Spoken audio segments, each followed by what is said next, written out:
Bezrat Hashem, on va parler ce soir sur une des choses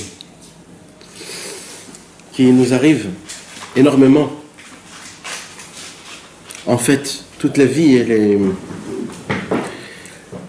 on est dans un système et dans un circuit que le tourbillon, il est tellement grand et tellement fort que on dit que quand un homme il est pris par le tourbillon, alors s'il commence à s'affoler à nager, alors c'est là où il peut mourir. Pourquoi? Parce qu'il combat le... Par contre, qu'est-ce qu'il doit faire? Il doit se laisser emporter, qui descend tout en bas, et en bas le tourbillon il est tout petit. Donc de là-bas, tu sors par l'autre côté. T'as compris? Parce que le tourbillon, comment il est? En bas il est tout petit, puis il est petit, puis après il s'agrandit. Donc quand tu es attrapé par le tourbillon au début, si tu commences à combattre là, tu pourras pas, parce qu'il est trop fort le tourbillon. Donc qu'est-ce que tu vas faire? Tu vas te fatiguer jusqu'à que tu vas crever. La technique, ça s'écrit ou ça s'écrit? Oui, bien sûr. Maintenant, qu'est-ce qu'il faut faire? Donc il faut se laisser emporter. Pourquoi? Parce que quand tu t'en laisses emporter en bas, il est tout petit le tourbillon, il n'y a pas une force aussi grande, et de là-bas il peut s'évader. Maintenant, qu'est-ce qui se passe quand un homme il est dans le tourbillon et qu'il se laisse emporter? Il ne fait pas attention s'il monte, s'il descend. On ne peut pas faire attention. Pourquoi? Parce que tu es pris par le tourbillon. Alors, la même chose, quand un homme il tourne, comme un exemple, notre Terre. Notre Terre à nous, elle tourne. Elle tourne à une vitesse qui est énorme. Maintenant, mis à part que la Terre, elle tourne, il y a aussi toute notre galaxie qui tourne à une vitesse qui est exceptionnelle. Donc en fait, on tourne sur une roue qui tourne, on est dans un tourbillon double, triple et quadruple et tout ce que tu veux. Parce que après le monde qui est au-dessus des galaxies, ce monde aussi il tourne. Donc en fait, on tourne à une vitesse. Maintenant, nous, on est là. Est-ce qu'on ressent quelque chose? Non. On ne ressent rien du tout.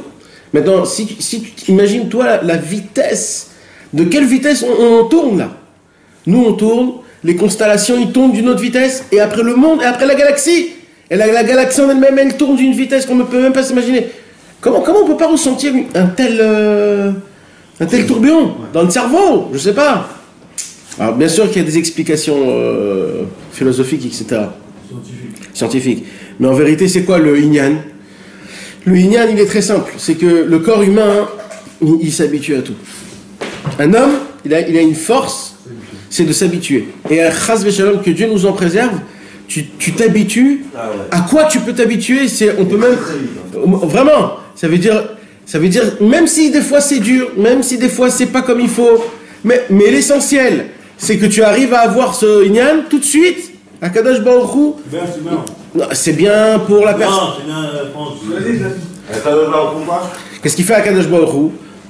Non, moi ce que je voulais vous dire c'est ça. C'est que on dit que Dieu nous en préserve à la Shoah, que quand tout ce qui s'est passé, comment ça se peut qu'ils ont tenu 6 ans? Comment ça se peut qu'ils ont tenu? Normalement ils devraient tomber après 1 an, je sais pas, après une demi-année, le travail, le ghetto, le racisme, etc., etc.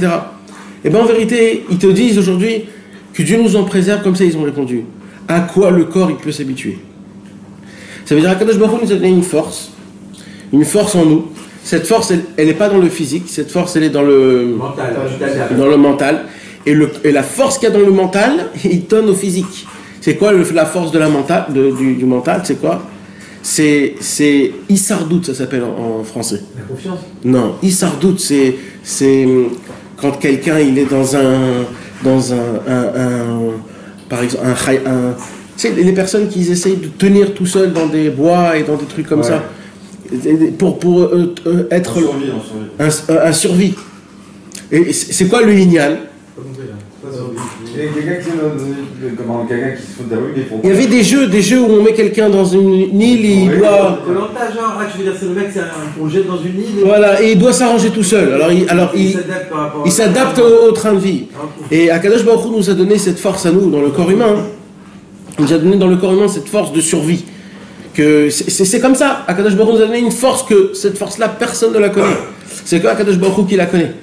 Et il dit, Rabbi Nachman, il a écrit un chant. Avant le Likutei Moharan, si vous voulez voir, à chaque Likutei Moharan, au tout début du Likutei Moharan, Rabbi Nachman, il a écrit un chant. C'est comme une sorte de poète, un truc comme ça. Maintenant, qu'est-ce qu'il y a? Là-bas, il a écrit dans ce chant, Rabbi Nachman, il a dit que tout le Tanakh, toute la Bible, il est dans ce chant-là. On parlait de Rabbi Yitzhak avec les chants, etc. Et bien Rabbeinu, il a écrit toute la Bible, toute la Bible est dans ce chant-là, avec des remazim, avec des choses, etc. Et là-bas, il a écrit Al tiyeh kapil hagadol, ne sois pas comme l'éléphant qui a peur que la souris rentre dans son nez, dans sa trompe. C'est quoi ça? C'est que vous savez que l'éléphant lui-même, il est énorme. Maintenant, si tu lui mets une souris à côté de lui, il commence à s'affoler, il va à droite, à gauche, etc. Il a très peur. Pourquoi? Parce qu'il a peur que le mec il rentre dans sa trompe et qu'il le ronge. Maintenant, ça n'existe pas, ça se peut pas, ça. Il dit Rabbi Nachman, nous, on est pareil. Pourquoi? Parce que nous, on est des immenses, comme des éléphants. Et de quoi on a peur? On a peur de la souris. C'est quoi la souris? Avec ma tronche, juste je la souffle, elle peut s'envoler, tellement je suis fort. Mais nous, on a peur d'une souris. C'est quoi la souris? C'est toutes ces bêtises de ce monde-ci.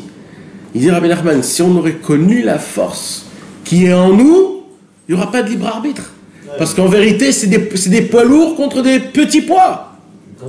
C'est rien du tout, ça veut dire mamache. Mais le problème, c'est quoi? C'est le manque d'esprit.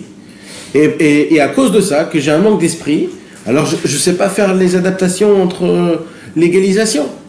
Et là, je ne sais pas savoir c'est quoi ma force et c'est quoi la force contre le Yetzer Hara.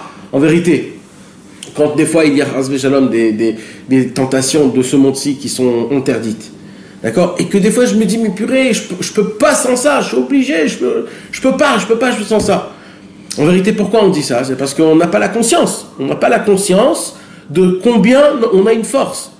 Alors, pour revenir sur ce que j'ai dit, comme le corps humain, il a une force d'adaptation, ça veut dire c'est quoi cette force? C'est de s'habituer au mal, s'habituer aux mauvaises choses, et que le corps, il le reçoit, et il le reçoit comme un ami et pas comme un ennemi. Ça veut dire il prend je vais pas dire goût, mais ça veut dire il s'habitue même au mal.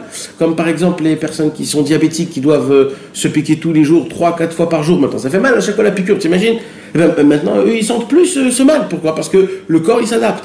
Alors il dit Rabbi Nachman, ce tourbillon-là, quand on tournait dans ce tourbillon, c'est quoi le tourbillon en fait? Le tourbillon, c'est ce monde-ci. Pourquoi? Parce que ce monde-ci, il tourne. Et en haut, ça tourne encore. Et après, ça tourne encore plus. Et tous les mondes, ils tournent en fait. Tous, ce sont des mondes qui tournent. Maintenant, le corps humain, il s'habitue. Normalement, on devrait être complètement avec la tête qui tourne. Mais non, le corps, il s'habitue. Et pourquoi il s'habitue? Le corps, il s'habitue sur ce qu'on vient de dire. Il n'y a pas plus tourné dans ce monde-ci que ce monde-ci. C'est quoi? Tous les événements qui se passent, tout ce qui se passe dans ce monde-ci, ça te prend dans un train et ça te tourbillonne. Et on avait déjà expliqué, on a déjà dit plusieurs fois, que en Égypte, on avait dit que c'était quoi le travail de Pharaon à faire au Bnei Israël. C'est qu'on avait expliqué qu'en vérité, il pouvait sortir complètement, il n'y avait pas de barrière, il n'y avait rien du tout. Et qu'est-ce qu'il avait fait Pharaon? Il avait fait une sorte de barrière mentale, ça veut dire esprit, comme quoi ils sont obligés de travailler, ils sont obligés de... Eh bien, en vérité, l'essentiel travail de Pharaon, c'était quoi? De toujours les occuper. Et ils étaient toujours occupés. Maintenant, d'un côté, c'est bien. Pourquoi? Parce qu'ils étaient occupés et ils n'ont pas le temps à penser, ils n'ont pas le temps de souffrir, même qu'ils ont souffert. Mais c'est quoi le Inyan le plus beau que ça? C'est que si, il dit Rabbi Nachman dans la Torah Yud Gimel du Chelek Bet, c'est une Torah qui est exceptionnelle. Il dit Rabbi Nachman, si un homme, il n'essaye pas de faire ce qu'on appelle un Ishuvadat, c'est quoi un Ishuvadat? Ishuvadat, c'est un apaisement d'esprit. C'est une sorte de bilan. Je m'assois et j'essaye maintenant de penser, j'essaye de me dire comment ça fonctionne, comment ça se passe ma vie. Je suis en plus, je suis en minus. Où j'en suis par rapport à... Et j'essaye de prendre un problème que j'ai, une tahava par exemple, quelqu'un il aime manger, et j'essaye de prendre ce point-là, et je me dis, comment ça se fait que je tombe? J'essaye de me poser des questions, j'essaye de me faire mon... Ishuvadat, il dit Rabbi Nachman, si un homme, il fait Ishuvadat, si un homme, il fait son apaisement d'esprit, c'est-à-dire une sorte de décortiquement de pourquoi je tombe dans cette tahava, pourquoi, mentalement. Pourquoi, comment je suis nimchar, comment je suis attiré tellement au manger. On dit un exemple. C'est des trucs de folie tout ça. Oui, non, mais il y a toujours une chose qui est logique, tu comprends? Ça veut dire, si tu te mets des barrières, alors tu arrives à ne pas fauter. En fait, tout le Inyan, c'est quoi? C'est de savoir où mettre la barrière. Parce que si, par exemple, tu fautes, d'accord? Tu fautes, et tu demandes pardon à Hachem. Hachem, il te pardonne, mais il te dit, je veux te pardonner, mais c'est quoi le gage que tu me donnes que tu vas pas encore fauter? C'est quoi? Qu'est-ce que tu peux me dire? Si tu me donnes pas un travail à toi-même, un gage, comme quoi tu vas essayer de te renforcer, alors là, tu me dis pardon, mais en fait, ça se peut que demain, tu vas retomber, et après-demain encore une fois. Alors ce pardon, il n'est pas tellement... Alors Kadosh Baruch Hu, il dit, donne-moi encore quelque chose d'autre à part un pardon. Alors qu'est-ce qu'on dit? Non, c'est pas juste le regret. Ça s'appelle Tchouvat Agader.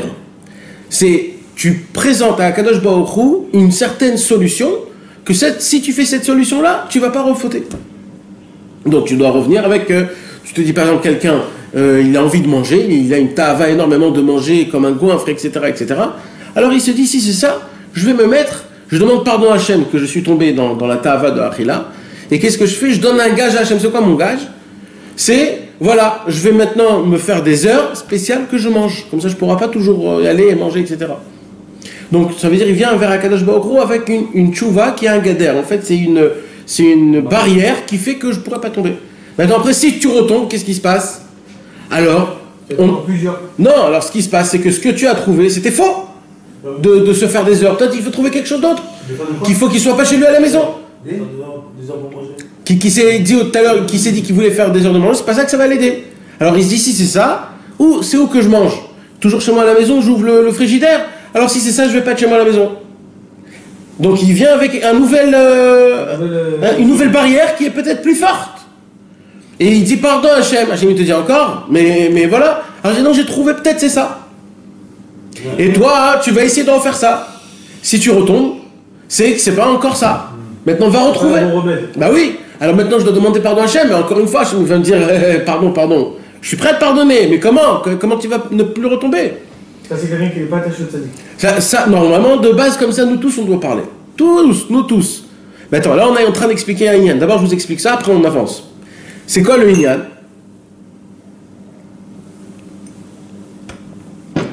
Il dit à Benoît que le Yishuv, ça s'appelle le Yishuv Hadat. C'est quoi le Yishuv Hadat? La permission de la connaissance. Hein? Un examen de conscience. Un examen de conscience. Ouais.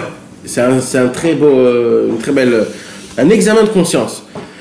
Maintenant, il dit Rabbi Nachman, c'est certain, et pas beaucoup de fois il dit comme ça, il dit mais c'est certain que quand une personne, elle fait un examen de conscience, c'est certain que cet homme-là ne tombe pas, ne faute pas.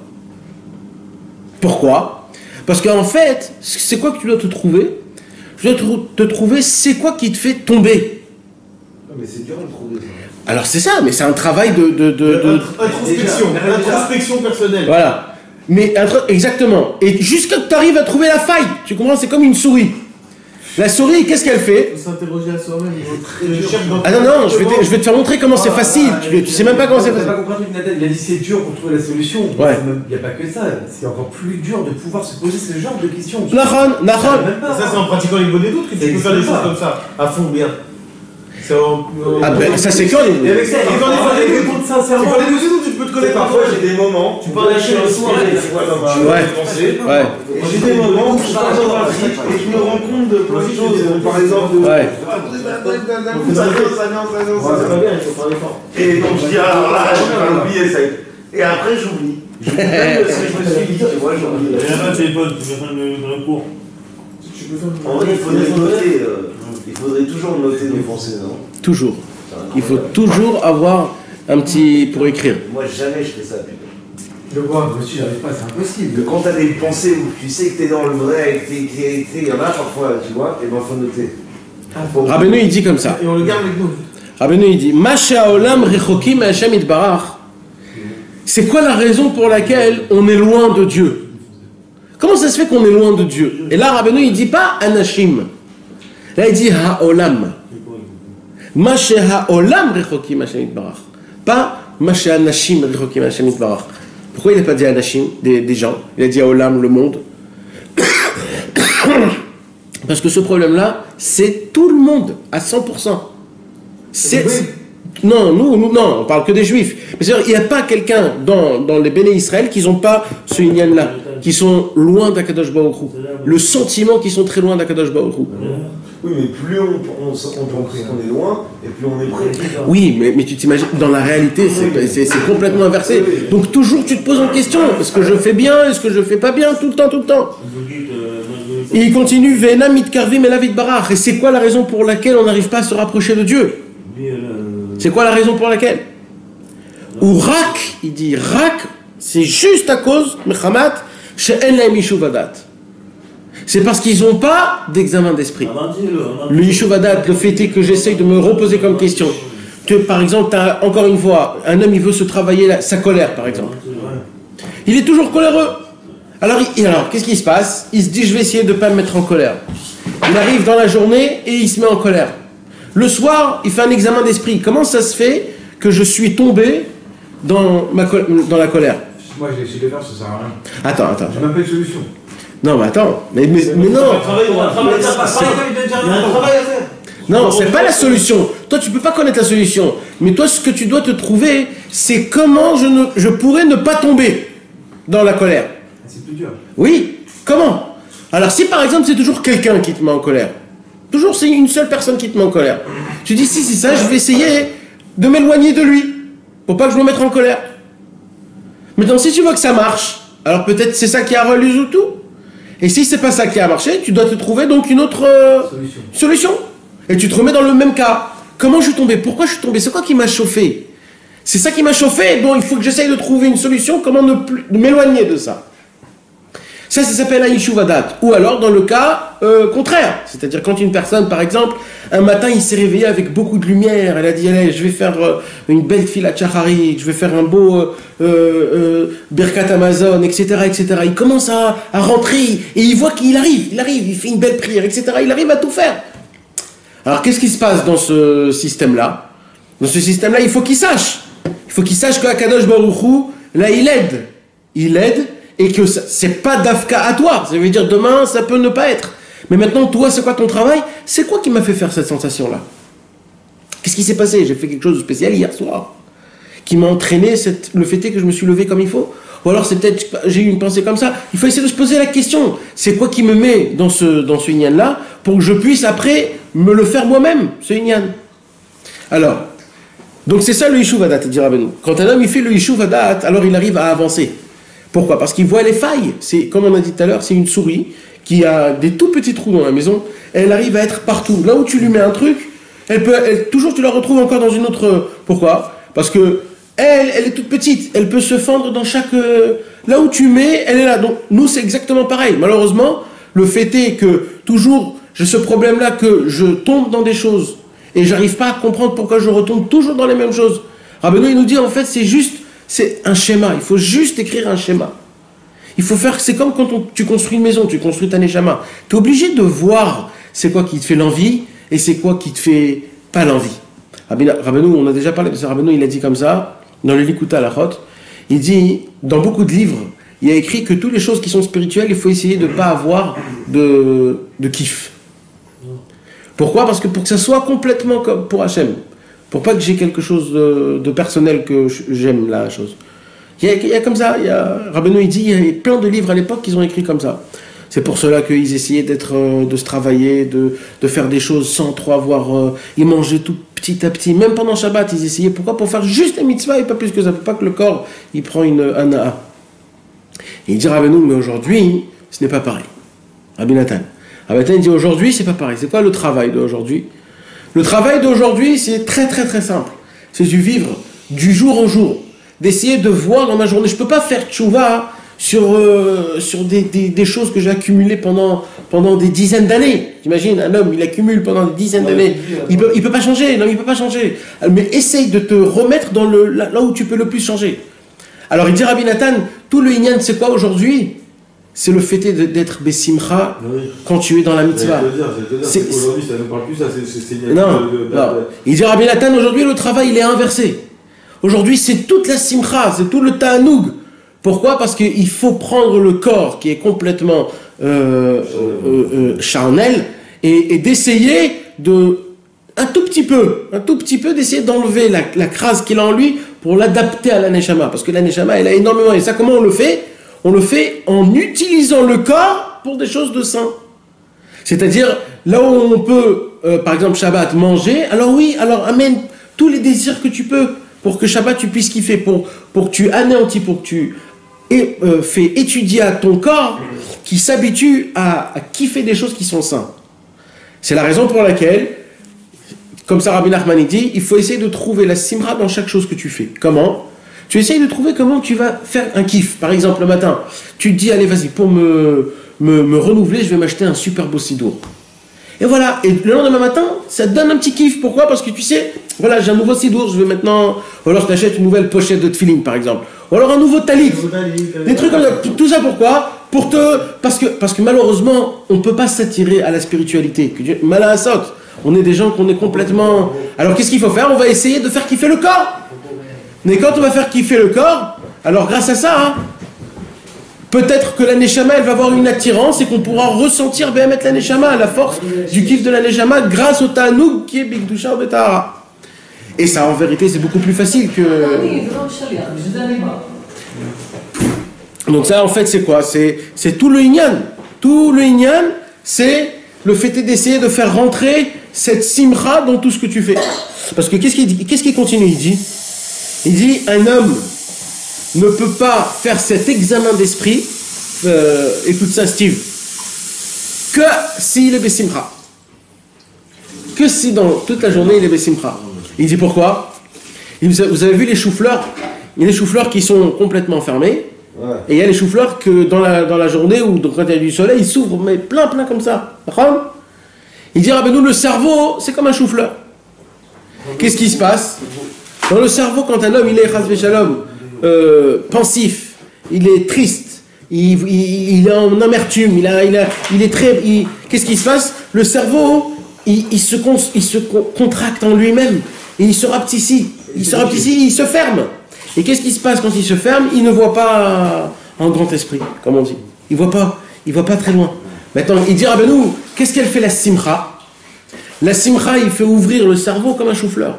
Il le fait ouvert. Et le cerveau, là, il pense d'une manière et d'une façon positive, en regardant les choses comme il faut. Pourquoi? Parce qu'il regarde en grande... jusqu'à l'horizon, il regarde.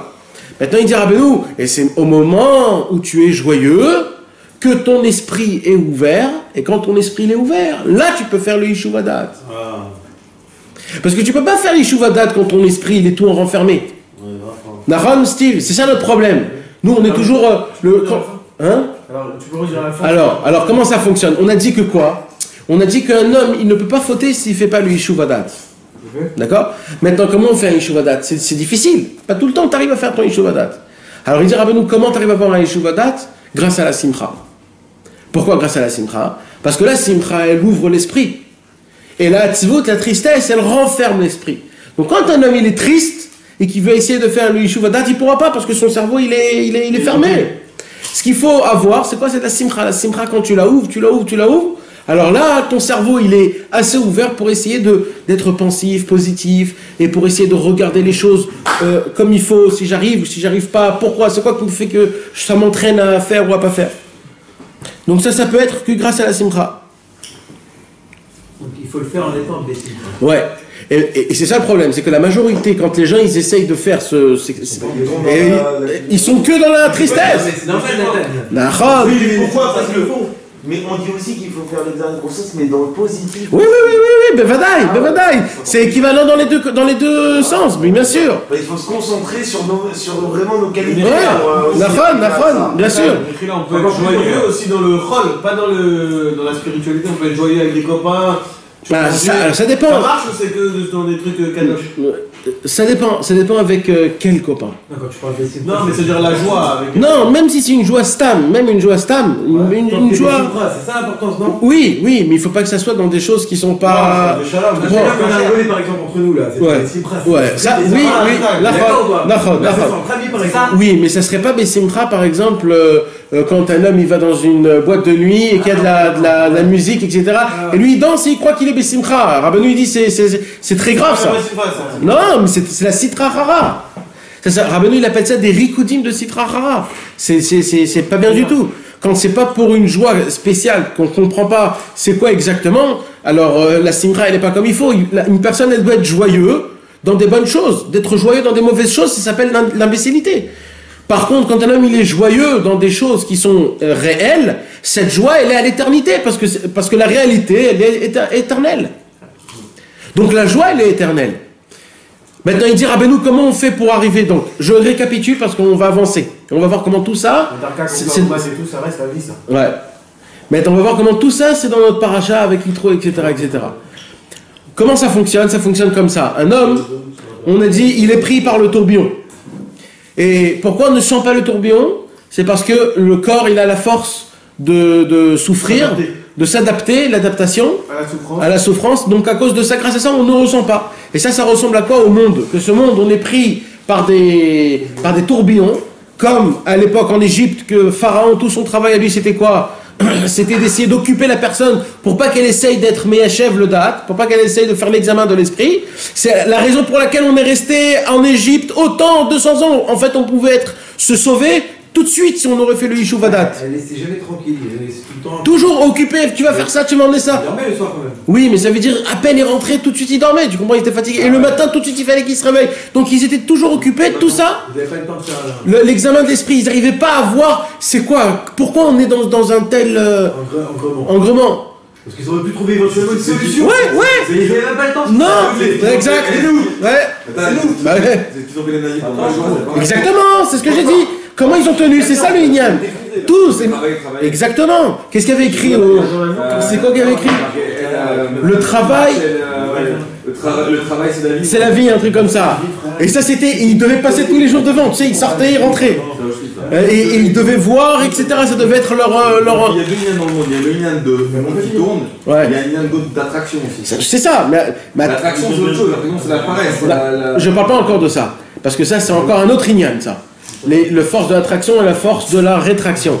Ça, c'est un autre Inyan. Ça, c'est la force quoi? du mouvement. Hein? La force du mouvement et la force de l'attraction. On dit qu'un homme qui est Bessimcha, c'est parce qu'il est tout le temps en mouvement. En vérité aussi des fois, donc il laisse pas le vide rentrer en lui, donc il laisse pas les salles rentrer en lui. D'accord. Donc c'est ça me pose c'est un peu bon. J'ai compris tout ça, j'ai compris ça. Alors maintenant, c'est quoi le Inyan? Pardon. C'est quoi les liens? Ouais. C'est quoi les liens?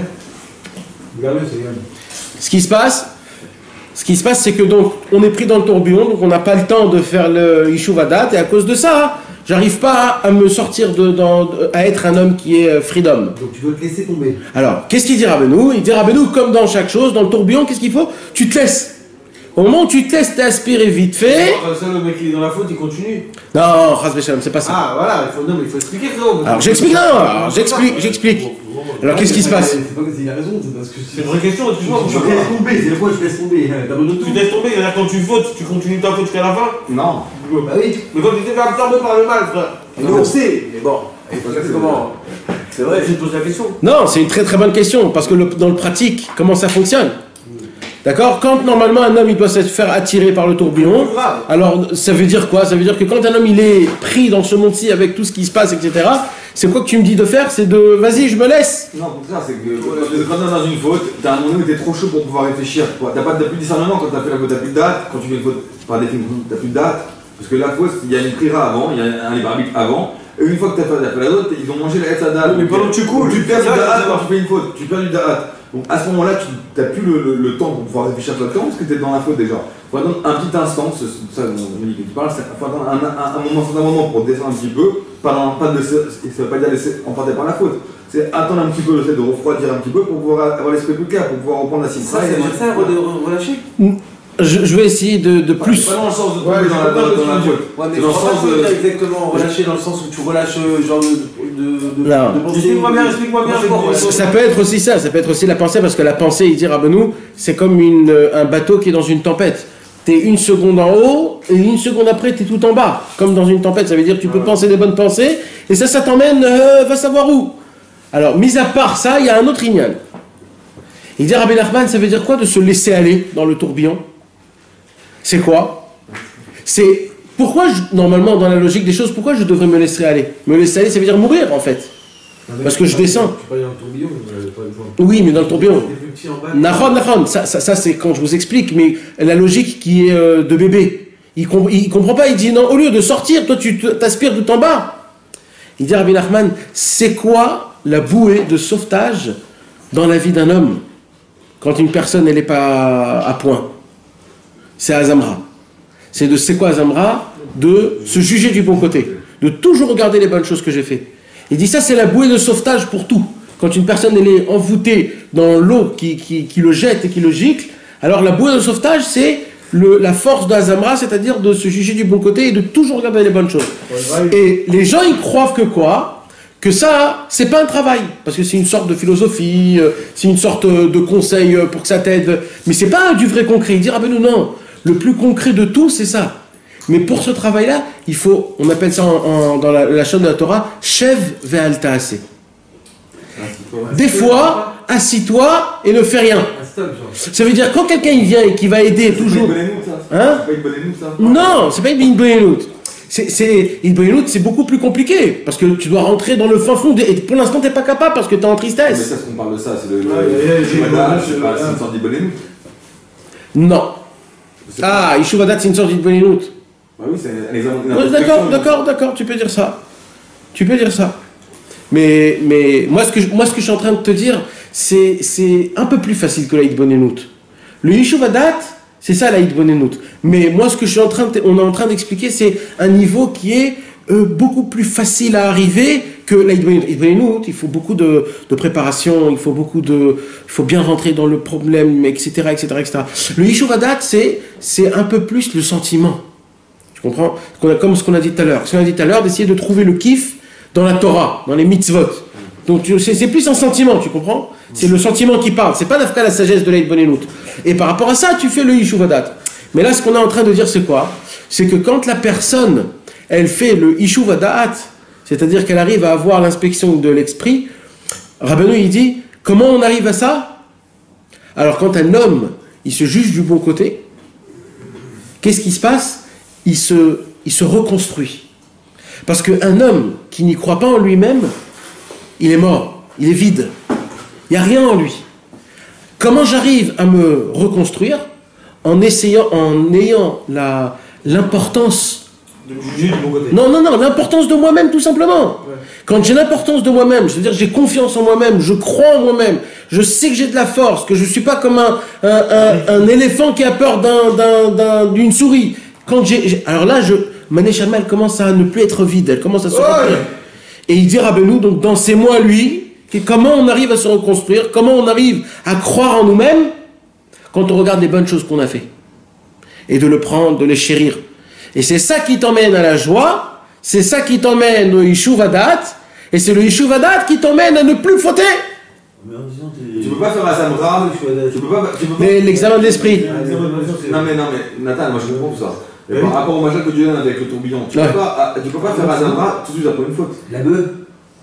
Tout de suite après une faute, tu peux pas. Pourquoi? C'est trop chaud, c'est trop là. Attends, c'est... Un petit peu, ça peut pas t'en faire. Alors, comment tu peux juger bien sur une faute que tu viens de faire? Non, je répète, Azamra, c'est pas de juger une faute. De juger le bon côté sur une faute? Non! Laisse tomber la faute. La faute, c'est de la faute. Tu essaies maintenant de regarder les bonnes choses que tu as fait. Bah oui. Pas la faute en elle-même. La faute, c'est une faute. C'est quoi, on n'a pas entendu? C'est quoi de régler la faute? Non, moi j'ai dit quoi? J'ai dit tu peux pas faire. Quand on parlait de la faute, on parlait du tourbillon. On parlait de laisser emprunter par les fautes de secondes, etc. Et pour pouvoir se juger après par un examen de conscience, on dit qu'il faut laisser un peu de temps. C'est ça le tourbillon qui se traiterait sur moi. Maintenant, après il a parlé d'Azamra. Il a parlé de comment il fait un homme pour pouvoir justement arriver à faire cet examen de conscience. Il faut qu'il puisse justement être Bessimra, et pour pouvoir être Bessimra, il faut qu'il puisse se juger du bon côté. D'accord? Mais maintenant, j'ai dit comment c'est possible de pouvoir se juger du bon côté tout de suite après une faute? C'est pas possible. Une fois que t'as fauté, tu veux pas te trouver le bien que t'as fait dans cette faute. Non, mais lui il te parle avant la faute, frère. Mais lui il te parle avant la faute, non, frère. il parle pas avant la faute, il parle après la faute. Mais Nathan, tu parles avant la faute, tout ça. Il parle même pas de la Non. faute. Parce qu'en Mais quand il dit alors si t'as déjà fauté, t'es déjà dans le bon coup. Si t'arrives à cette situation, c'est que t'as fauté, parce que t'es triste, dans un mauvais état, sinon jamais. C'est ça. C'est pas quand t'es en moment de kiff que C'est ça. Des fois, tu peux être triste sans savoir que c'était une faute que t'avais fait qui t'avait. Oui, des fois tu peux être triste sans avoir fait de faute. Tu t'arrives une galère, t'as fait de faute, t'arrives triste. Tu n'es triste que par rapport à une faute, mais ça peut être une faute il y a 3 jours, il y a une semaine, il y a 2 semaines, il y a un mois. C'est ça le problème, tu peux pas être constamment dans le contrôle de tout ça. Non, c'est pas- du jour en jour. Ce travail-là, c'est que du jour en jour. C'est du jour en jour, comment tu peux te juger positivement sur la faute que tu viens de faire? Non, pas sur la faute. Et le Yishuvadat, On n'a pas eu Yishuvadat pour l'instant. Yishuvadat, il est très haut. Le premier travail, c'est tout de suite de faire Azamra. C'est quoi Azamra? J'ai fauté Chasvé Shalom, j'ai mangé du lait et de la viande. Alors, je demande pardon à Hachem. Et là, tout de suite, je me fais Azamra. Ah, mais quand même, j'ai fait la bracha. Quand même, je mange kasher, Baruch Hashem. Ce matin, j'ai mis les tefilines. Je suis un bon juif. J'ai dit les brachot. J'ai prononcé le nom de Dieu plusieurs fois. Ça, c'est quoi? Tu es en train de te faire sortir des bonnes choses. Et là, tu te remplis. Parce que ta neshama, elle était vide. Et parce que ta neshama, elle était vide, c'est pour ça que tu as fauté. Parce que tu as eu un manque d'importance de toi-même. Et c'est ça qui te remplit à l'âme. Et le fait est que tu arrives à t'encourager, que tu as fait ça, j'ai fait ça. Ça te renforce. Ça te renforce. C'est pas la gave. Alors, parce que Ça, c'est... je vais dire. Non. On va cacher ça. Non, tu vas pas du sram dans la misva parce que Non. tu vends ta misva, Non, mais tu la vends pas. tu la vends. Ah, non, tu vends pas la mitzvah. Tu perds de la puissance de Non, là tu te vantes toi-même de l'application que Kadosh Baruch Hu t'a donné. Seul, le droit seul. T'es obligé de le faire, sinon c'est un cadeau que tu... Devant les gens, tu peux pas dire. Non, pas devant les gens, avec Hachem. C'est toujours avec Hachem. On parle là que avec Hachem. Donc quand une personne elle essaye de se remplir dans cette chose-là, alors elle arrive à avoir quelque chose, et là elle a de la simcha. Et quand elle a de la simcha, elle a du Yishuvadat. Et grâce au Yishuvadat, on ne faute plus. Maintenant, ce tourbillon-là, d'accord? Et dire... Quoi? Ce temps pour dire ce secret-là. Non, mais c'est C'est un truc qui arrive à tout le monde. C'est un Inel qui nous jamais l'instant parce que nous, à l'époque, on faisait pas ça. À l'époque, c'était très c'était que de la cesse, c'était que de pas manger, de se casser, etc. Aujourd'hui, c'est que de la cesse. Donc tu dois oublier. Mais tu sais aussi ce que je pense aussi, c'est que plus tu vas pécher, et plus tu vas avoir du mal à voir tes qualités parce que tu vas être pris par des clipotes qui vont te cacher la vérité. Alors, là, tu es en train de parler de la Torah d'Alet. D'accord? C'est-à-dire que plus tu vas faire de péché, plus tu vas avoir des clipotes qui vont te cacher la vérité. Donc plus tu vas être dur de voir tes qualités parce que tu vas... Tu sais, Oui, mais c'est pour ça il quand il fait plein d'avéras, Chasvé Shalom, eh ben, il a du mal à... Tu sais, tu lui dis, mais attends, c'est pas t'es bon, mais tes trucs. Et il a du mal parce qu'il voit pas la vérité. C'est caché, c'est normal. Il y a trop de... Alors Rabbeinu, Il faut faire ça pour mais de base... Parce que je dis que c'est un cercle vicieux. Plus tu vas faire des péchés, plus ça va être... te dire ça. Mais de base, pose-toi la question, pourquoi je faute? Bah oui. Non, mais alors je vais te dire mais pourquoi. Pourquoi? Si la faute, elle m'a enlevé du da'at, d'accord? Alors, si j'ai fauté, c'est parce que aussi j'avais pas de da'at. Ça va dans le contraire. Ça veut dire, en vérité, pourquoi un homme il faute? Il faute parce que il croit qu'il est un zéro, parce qu'il est rien, parce qu'il croit que la faute c'est zéro. Mais s'il aurait de la Elokut en lui-même, s'il aurait de la Malchut d'Ikdusha en lui-même, alors là il se serait considéré, s'il serait considéré, il ne serait pas fauté. Parce qu'il aurait conscience de qui il est. Donc en fait, même la faute, elle vient d'où? C'est ce que j'ai dit tout à l'heure. Le fait est que tu te considères pas quelqu'un. Le juif qui est en toi, tu t'en fous de lui. C'est un point qui est éteint. Le fait est que tu as mis tes tefilines ce matin, pour toi c'est normal. C'est ça qui te fait fauter. C'est parce que Akadosh Baruch Hu, il dit, je te donne des cadeaux tellement grands, et toi tu crois que c'est normal, je vais te les enlever. Donc c'est que la moindre chose que tu fais bien, et ben il faut que tu sois glorifié de ça. Et oui, Quand tu fais de tzedaka, et ben ouais. Hachem, à toi-même. Donc la gava ne vient pas en toi-même personnellement. Non, parce que c'est que devant toi-même. Tu dis, je remercie, on me tape là, je crois. Je dis, je remercie Hachem qui m'a donné ce cadeau. Tu comprends? C'est Hachem qui m'a donné ce cadeau. Et ça te remplit. Ça te donne de la force. Abner. Mais en quoi je peux du bon côté dans une période de descente? C'est pas de permettre en quelque sorte une faute, pas permettre une faute, mais c'est pas être. C'est des coulottes dans la Ah ouais. Comment ça va mon frère? Ça va, c'est des coulottes dans la Revenez la chose. Pourquoi? C'est quoi le sentiment que normalement on doit avoir? Attends, vas-y frère, Parce que continue. quand une personne elle tombe, d'accord, le moment où elle tombe, quand une personne elle tombe, d'accord, comment ça fonctionne? Tu sais, une bombe atomique, on sait, ça monte, après ça fait le nuage, etc., etc. On sait. Comment ça se passe quand un homme il faute? C'est comme une chas v'shalom, J'ai pas entendu, il s'habitue. non, le RS d'un nachash, comment on dit un RS? La langue. Ce qui jette, le venin. C'est comme le venin du serpent, d'accord? Comment ça fonctionne? Ça rentre dans Ça veut dire venin, RS, ouais. Alors comment ça rentre? Ça rentre dans le corps, d'accord? Ça reste dans le corps. Petit à petit, le sang il commence à l'emmener partout. Ouais. Si tu fais un garrot juste en haut, ça bloque, d'accord? Donc ça rentre d'abord dans les choses là où c'est le plus proche du cœur. Ça monte, ça prend du temps. Quand une personne elle fait une avéra, c'est exactement pareil. Qu'est-ce qui se passe? Dans le membre là où il a fait son avéra, par exemple si c'était à cause du manger, c'est comme si il reçoit un venin dans la bouche. Quand c'est le brick, il reçoit un venin. Là-bas. Quand c'est le oui, c'est là-bas. Et qu'est-ce qui se passe? Alors ça commence à se propager. Et maintenant ça prend du temps. Alors c'est quoi le premier temps? Le premier temps c'est jusqu'à le soir. C'est ça le premier temps. Pourquoi? Parce que le soir c'est un temps où la force des chitzonim, la force du mal, ils ont de la force pendant la première partie de la nuit. Alors qu'est-ce qui se passe? C'est jusqu'à la nuit. Donc quand à la nuit... non, d'Afka, jusqu'à la Shkia. Après Chatzot c'est mieux. Avant Chatzot, entre la Shkia et Chatzot, c'est un moment de djinn, c'est un moment de pas bien. Maintenant, qu'est-ce qui se passe? Il se passe que quand quelqu'un il faut dans le membre, alors dans la même partie de la Neshama, c'est ce partie-là qui est, on va dire, qui a pris le venin et que le venin il commence à s'éparpiller. Mais maintenant, il a jusqu'à le soir. Jusqu'à le soir, c'est pas encore très grave. Si ça passe après une journée et qu'un homme il n'a pas fait de tchouva sur ce qu'il a fait, alors ça commence à rentrer dans le cœur. Ça prend 3 jours, ça prend. D'où on apprend ça du korban. Il y a écrit que chaque korban, avant qu'on le sacrifiait, pendant 3 jours, on le voyait tout son corps, s'il est parfait, s'il n'a pas les pattes cassées, on l'examinait pendant 3 jours. Pourquoi? Parce que 3 jours, c'est ça le inyan. Comme par exemple un tzaddik, quand il est le saïloula, c'est 3 jours avant, 3 jours après. Toujours le 3, il est important. Maintenant, ça prend 3 jours pour que la Avera, elle rentre dans les 3 parties de ta Neshama. Nefesh, Ruach et Neshama. C'est chaque jour, c'est un truc. Et ça, c'est à condition que tu ne demandes pas pardon à Hachem. Donc c'est pour ça que, c'est quoi ce que je suis en train d'expliquer? C'est d'Afka, quand une personne, elle faute, la première chose qu'elle doit faire, tout de suite, Chatati aviti pachati, pardon mon Dieu. Pourquoi? Pour arrêter l'abcès, tu fais un garrot, tu l'arrêtes. Donc là, le venin, il est juste dans cette partie-là. Maintenant, qu'est-ce qui se passe? Tu as fait Chatati aviti pachati, on a dit, Hachem, qu'est-ce qu'il te dit? Il te dit, ouais, mais oh, tu fautes, ça fait 30 ans. Je peux te pardonner, mais tu vas retomber. Donc tu dois revenir avec un inyan. Alors quoi? Tu peux pas le faire maintenant, lui, Shuvadat.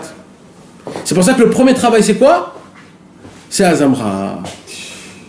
Parce que qu'est-ce qui se passe à Azamra? Azamra, le fait est que tu regardes tes bons points. Le fait est que tu arrives à te juger du bon côté. Malgré que j'ai fauté, eh ben, j'ai une kippa sur ma tête.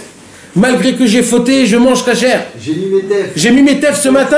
C'est pas pachout. Même si j'ai pas prié, ça te concentré, j'ai prié. Ouais. Tu trouves le point positif. Toujours, mais encore une fois, pas dans la faute en elle-même, en dehors, tu comprends? C'est-à-dire, ça veut dire, j'ai une kippa, je suis juif, je suis allé au mikvé, je jeûne à Kippour. C'est pas évident ces choses-là. Nous, on a eu ce mérite de pouvoir. Tu comprends? C'est pas évident de quoi? Non, c'est cadeau qu'on a de faire des Torah et des mitzvot. Tu t'imagines combien de juifs ils n'ont pas ce mérite de s'asseoir, d'étudier ou de faire Shabbat. Maintenant, il dit à Hachem Barar, si tu me remercies pas sur le petit peu que j'ai, que tu te donnes, alors même ce petit peu, je vais te l'enlever pour que tu puisses apprécier, pour que je te demande. Et c'est ça tout le travail d'un homme. Et c'est comme ça qu'un homme ne faute pas. Comme un homme il ne faute pas, c'est quand il est sûr qu'il a beaucoup d'argent. Vous savez, ça ressemble à ça. Un homme qui a beaucoup d'argent, d'accord, beaucoup d'argent, alors il ne se pose pas la question s'il va manger demain ou après-demain. Pourquoi? Parce que dans le subconscient, il a beaucoup d'argent, donc il sait que jamais il pourra... Mais maintenant, c'est qui va toujours se poser des questions et qui va se faire des... C'est le pauvre. Pourquoi? Parce que le pauvre, lui, il n'a pas beaucoup d'argent. Alors il se dit, oh là là, ça va se terminer l'argent, comment je vais faire? Maintenant, dans les deux cas, ces deux mêmes personnes-là, en vérité, leur vrai statut, il est pareil. C'est juste une histoire de cerveau. Ah oui. Parce que même l'autre, il pourrait penser ça. S'il perd son argent, s'il peut pas, etc. Ou ça veut dire que ça va dans les deux sens. Mais c'est quoi qui te fait cette réaction-là? C'est le soi-disant argent que tu as en toi. Maintenant, c'est quoi ce manque-là de ce qu'on parle? Quand une personne, elle se sent manquante, ça veut dire elle ne se considère pas, elle ne fait pas le Hazamra, elle ne fait pas toutes ces choses-là, c'est quand? C'est à ce moment-là où il est vide et il tombe. Maintenant, une personne qui se enrichit, quand quelqu'un il s'enrichit, il ne se pose pas des questions. Quand tu t'enrichis de spiritualité en te disant Baruch Hashem, j'ai fait ça, Baruch Hashem, j'ai fait ça, et à chaque fois que tu dis Baruch Hashem. Tu peux répéter 10 fois les mêmes choses quand ça t'arrive dans l'année, par exemple. Si vraiment tu es content de ça, oui, bien sûr. Ça va te suffire à chaque fois. Ouais, je vais mettre. Non. Normalement, c'est des choses qui sont proches de toi que tu as fait aujourd'hui, hier, avant-hier, cette semaine, etc. Tu comprends? J'ai donné une tzedaka, j'ai fait ça, j'ai fait ça. Voilà, maintenant, c'est quoi ce inyan-là? Au moment où tu arrives à te contenter dans ces choses-là, tu commences à te mettre de l'argent dans des poches. Et là, ça gonfle, et d'un coup, tu es riche. On a dit que le riche, il se pose pas de questions. Et c'est la raison pour laquelle une personne qui est riche, spirituelle, juste en étant content, en mettant de la simra dans ce que j'ai fait, il ne faute plus. Parce qu'il se dit, mais ça me parle pas, ça. Moi, j'ai mis les tefilines ce matin. Ce matin, j'ai mis les tefilines. Les tefilines, c'est la couronne de Dieu. Dieu m'a donné sa couronne, il m'a dit, mais là. Attends, j'ai une question. C'est-à-dire que tu combles des bonnes pensées par les... En fait, tu combles tes pensées noires par des bonnes pensées, c'est ça? Ouais. En fait, parce que les mauvaises pensées... Exactement, les mauvaises pensées... Bien sûr, Rabbi Israël, il fait comme ça. Pourquoi? Comment d'un côté on peut vouloir dire à ok, Khadija Viti Pachati, et on monte pardon que je vous pour ce qu'on a fait. Et à ce moment-là, on vient avec lui avec un tnaï pour commencer avec des barrières, etc. Ah non, ce tnaï, je l'ai pas. Et pourquoi on ne fait pas Azamra avec Akadosh Baruch sur nous? Quoi avec Akadosh Baruch? Pourquoi on ne fait pas Azamra avec Akadosh Baruch sur nous? On dit voilà, j'ai posé, mais j'ai ça, j'ai bien ça. Pourquoi on doit rajouter des barrières en plus dans une sorte de rigueur? Et pourquoi on n'applique pas cette rigueur avec nous? Nous, on applique l'inverse. On applique non mais la rigueur, non mais la barrière, c'est pas tout de suite que tu l'auras. C'est dans 2 jours, dans 3 jours, dans 1 mois. Parce que pour arriver à se faire une barrière, d'accord? Alors il y a beaucoup d'étapes avant. C'est quoi la toute première, c'est Azamra. T'as compris? Azamra, c'est la toute première. Un homme, il a fauté, il demande pardon à Hachem, et tout de suite, qu'est-ce qu'il doit faire? Vite, je dois me trouver. C'est comme quelqu'un, il perd son portefeuille. Alors qu'est-ce qui se passe? Il a volé, il ne sait pas. Alors qu'est-ce qu'il fait tout de suite? Il regarde où j'ai un peu d'argent. Il met les mains dans toutes ses poches. Et d'un coup, il découvre. Qu'est-ce qui se passe? Ça l'apaise un petit peu. Quand quelqu'un il perd son portefeuille, c'est comme si quelqu'un il faute. C'est quoi que tu dois faire tout de suite? Tu dois voir où j'ai encore de l'argent. Ça veut dire, je dois chercher où j'ai encore des mitzvot. Parce qu'au moment où tu cherches où tu dis, ah c'est bon, c'est pas le grand palagan. Et là d'un coup, tu vas mettre ta poche, tu vas trouver 500 €. Et oui, après tu vas mettre une poche ici, tu dis, oh purée, j'ai encore d'argent.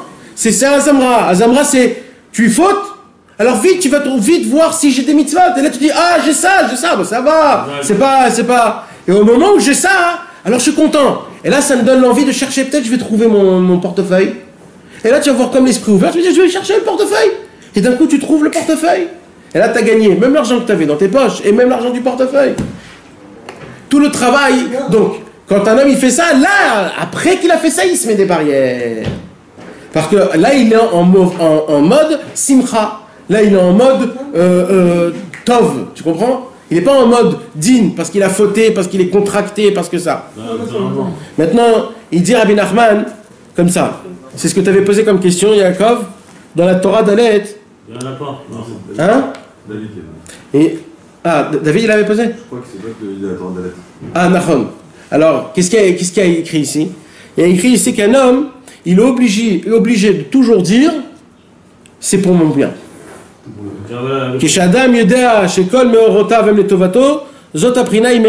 Pardon.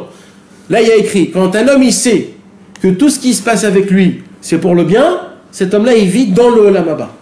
Ah oui, il y avait une Torah comme ça. Dans le Olam Haba. Vous voulez savoir comment? Atov Ametiv et Adanayamet, quand l'homme il sait voir le futur, il n'y aura que Atov Ametiv. Ça c'est Torah He, ça. Ah bon? T'as trouvé? Ça c'est la Torah He, ça. Celui qui sait voir le Tov Ametiv, même dans les non, là, non, c'est pas ça. Il y a un bout du monde futur. C'est pas ça. Ah ben non, il dit quand un homme il arrive à vivre en sachant que toutes les choses qui se passent de pas bien, ou même de bien, qui se passent, que c'est pour son bien, alors cette personne-là, elle vit, elle goûte le Olam Haba. D'accord? Maintenant il dit comme ça Rabbeinu.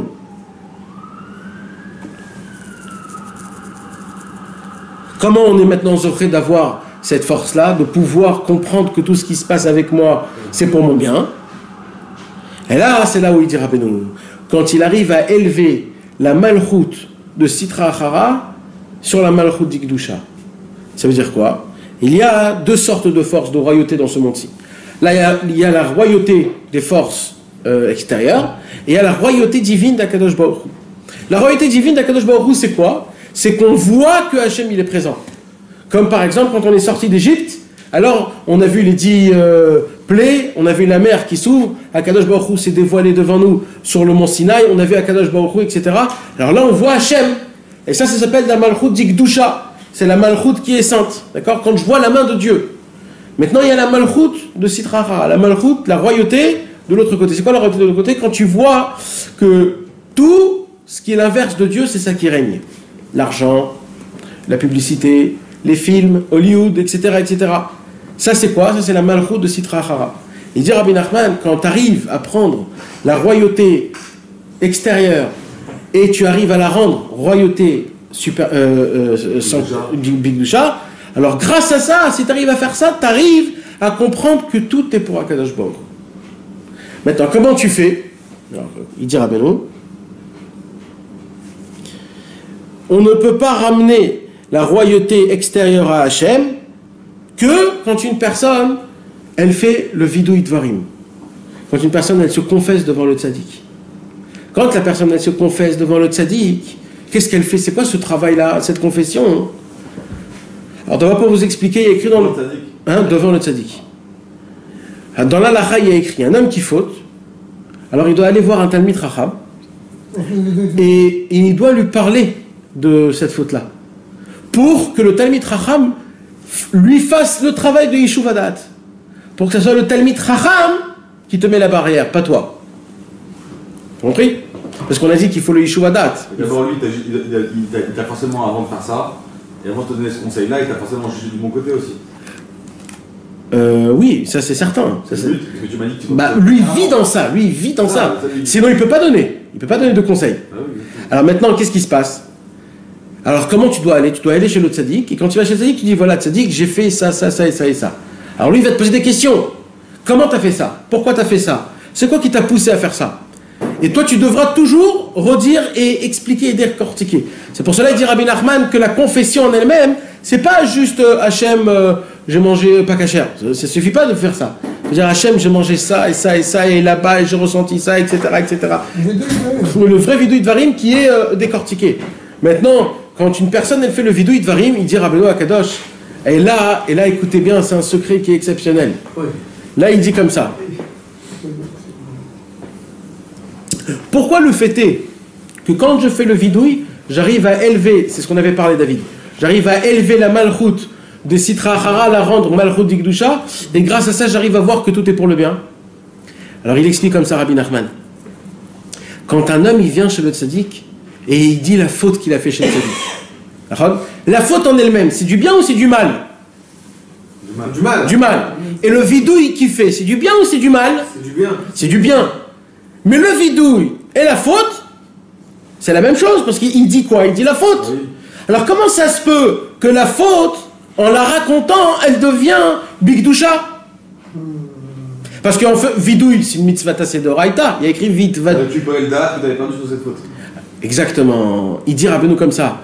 Puisque maintenant tu es en train de le faire, là qu'est-ce que tu es en train de faire? Tu es en train de prendre la matérialité et tu la rends spirituelle. Tu as fait une faute que c'est crasseux, mais en la racontant devant un tzaddik, tu as rendu cette faute à une gdusha. Et ça s'appelle, ce qu'on avait expliqué tout à l'heure, de prendre la royauté extérieure. C'est ça qui a rendu une gdusha ou c'est la faute elle-même qui devient une gdusha? De toute façon, on a dit que... Alors, celui qui joue dans ce monde-là, il n'est pas jugé en haut, on a dit. D'accord. C'est quoi ta question? Ouais, alors, sa question à lui, répète ta question. Tu peux pas. Elle était venue comme ça, mais il a assez. Non, sa question... marche arrière, sa question, c'est est-ce que de base, ça devient plus une avéra ou juste le fait est que je dis c'est pas une avéra? Est-ce que c'est que le vidouille ou même l'action en elle-même? Le fait est que... Ça veut dire même la faute en elle-même. Ouais, la faute, c'est ça. Est-ce que c'est juste le vidouille ou avec la faute que... Alors tu sais c'est quoi sa réponse? C'est ce que j'ai dit à David au début. Pourquoi tu as fauté? Parce que ça veut dire quoi de savoir que dans tout il y a Hachem?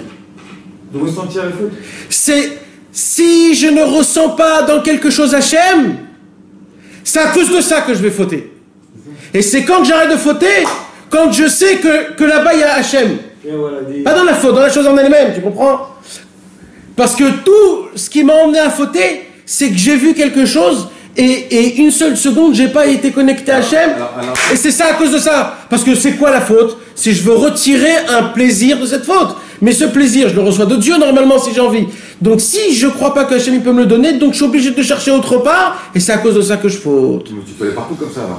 C'est-à-dire dans tous les endroits qui sont pas permis. Et si tu as la confiance en Hachem à chaque fois, tu peux y aller avec ça dans les endroits qui sont pas permis. Non mais là, j'ai pas parlé de ça du tout. J'ai pas du tout parlé de ça. Non, pas du tout. Mais là, je parle pas de la faute. Tu veux prendre le blé dans ce monde, ce qu'il pense que le groupe ne l'a pas donné, alors il veut les voler dans ce monde. Non, j'ai pas dit ça. J'ai dit pourquoi. Non, j'ai dit pourquoi il est tombé là-bas. Parce que il n'a pas trouvé Hachem. Pas parce qu'il veut trouver Hachem là-bas. C'est parce que. Là-bas avec Hachem déjà. Non. J'ai dit pourquoi il tombe. Pourquoi il tombe? C'est parce que il n'a pas trouvé Hachem. Il a pas trouvé Hachem dans cette chose qui va tomber. Ouais. Et c'est pour ça qu'il va tomber. Mais par contre, s'il va avec avant, il ne peut pas tomber. Parce qu'il est déjà avec. Non, s'il il peut pas y aller. S'il a Hachem, s'il regarde Hachem, il peut pas fauter. Bah oui, donc s'il peut pas y aller, qu'il y aille sans tomber ou qu'il y aille pas, c'est la même chose. Mais pourquoi tu veux qu'il aille? Bah s'il est avec Hachem, il ne peut pas tomber. C'est ce que je dis. Nachon. Ouais, même s'il est là-bas, s'il a conscience qu'il est avec Hachem, il ne peut pas tomber. Même s'il est là-bas, mais il peut pas être là-bas. Il peut pas être là-bas. Non, il peut pas être là-bas. Un homme que. On parle d'élever quelque chose qui est mal en quelque chose. Non, alors comment? Alors c'est ce que j'explique. On peut pas toujours être connecté à Kadosh Baruch Hu. C'est le moment où je suis plus connecté avec Hachem. Par exemple, j'ai un super bon plat, d'accord? Au début, j'ai commencé à le manger avec sainteté. J'ai fait la bracha, mes anotes, etc. Je mange comme il faut, en pensant des marchavot, etc., etc. Et d'un coup, j'ai une envie, et là, je suis en train de manger vite comme ça, comme un coin. Qu'est-ce qui s'est passé? Je suis tombé. Donc, j'étais attaché à Kadosh Baruch Hu, mais je suis tombé. Maintenant, cette tombe-là, le fait est que je suis tombé. Alors, pourquoi je suis tombé? Parce que en mangeant, j'ai goûté un goût, et je me suis dit, waouh, c'est le goût. Je m'attache au goût, pas au fait est que c'est Hachem qui a mis le goût. Au fait est que c'est Akadosh Baruch Hu, que chaque instant, c'est lui qui fait que c'est chaud et que c'est bon et que c'est rassasiant et qu'il y a des saveurs, etc., etc. J'ai tout de suite pensé à mon corps. Oh, c'est bon, je veux kiffer. Mais c'est à cause de ça que t'es tombé. Alors, pour reprendre ce que je te disais, c'est que demain, si tu manges et que tu as conscience que c'est Hachem qui te donne, tu peux manger comme un goinfre. Non. Pourquoi Shabbat on fait? Shabbat c'est permis. Non, c'est pareil, ce qui est permis, c'est que Shabbat, comme c'est cool au Kodesh, comme c'est tout est Kodesh, alors tu t'es permis tout ça. Regarde, nous, il y a un jour, la Gemara elle raconte qu'un jour, il y avait un César qui est venu manger chez un juif pendant Shabbat, il a mangé le chamin, la dafina de Shabbat, et il a goûté un goût exceptionnel, il a dit c'est quoi ce goût-là, etc., etc. Alors il a dit ne vous inquiétez pas, je vais vous donner la recette. Vite, il a pris la recette et il a dit à ses employés de faire tous les jours ce plat. Et le premier jour, il vient, il mange, il goûte, il dit mais c'est pas du tout pareil, peut-être il faut le cuire plus. Et comme ça, pendant les 7 jours, pendant toute la semaine, il est venu, il a goûté, et tous les chamines qu'il a fait, ils étaient pas bons. Alors il est retourné chez son ami juif, c'est sorti Shabbat, et il rentre, et il dit fais-moi goûter ta dafina. Et il goûte, il dit mais comment tu le fais? Il y a un truc spécial. Il lui dit oui, il y a un truc spécial. Il dit quoi? Il dit bah c'est Shabbat. C'est Shabbat qui donne le goût. C'est quoi? Ça veut dire quoi? C'est-à-dire que Shabbat, même si toi tu n'as pas la conscience, tu crois que tu manges comme un goinfre, mais non, même si tu crois. C'est en train de réparer, je sais, c'est la conscience, non. C'est la conscience que tu manges que pour Hachem.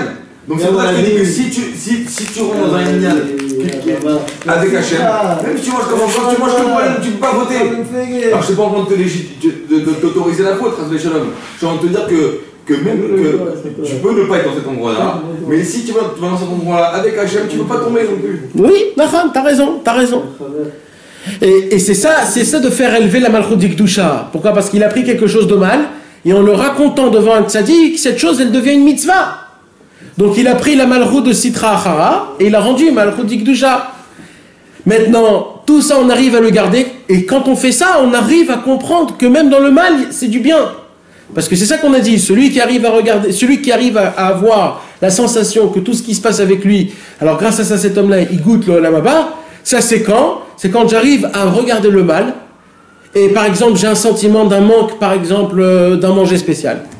Alors quoi, ça c'est un manque pas de Hachem, c'est un manque très matériel. Ouais. Quand je me dis qu'en vérité tous les manques, c'est Akadosh Baruch Hu qui me les envoie, et qu'en fait ça c'est juste une ishtal chelou de mon corps, que mon corps en fait il le traduit en manger, mais en fait c'est mon âme qui a une certaine envie. Alors viens, j'essaie de me remplir de quelque chose de spirituel. Et là tu prends 4, 5 Pirkei Teilim, et tu commences à faire des petits Teilim, 4, 5 fois.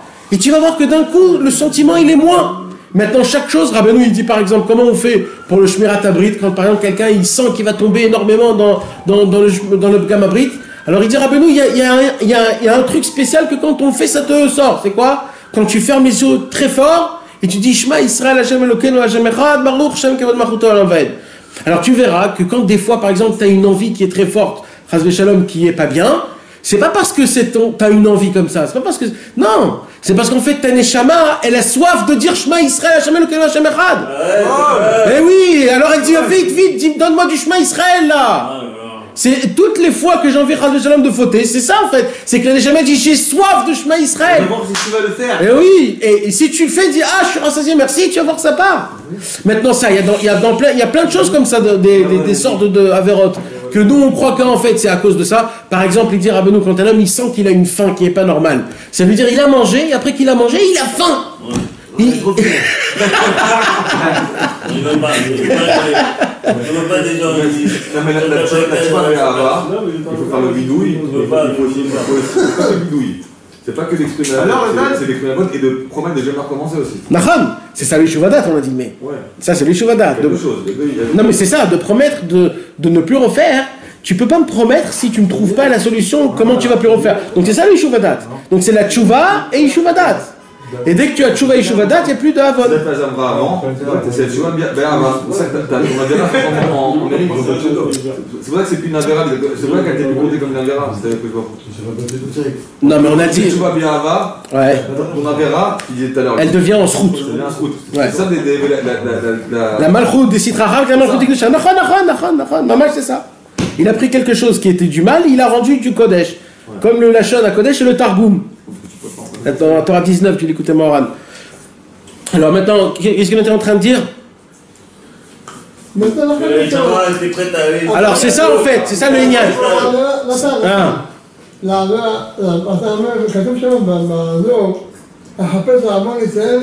ואיננו. נכון. אז איך יש פה סתירה? Avner il pose une bonne question. Qu'est-ce qu'il dit Avner?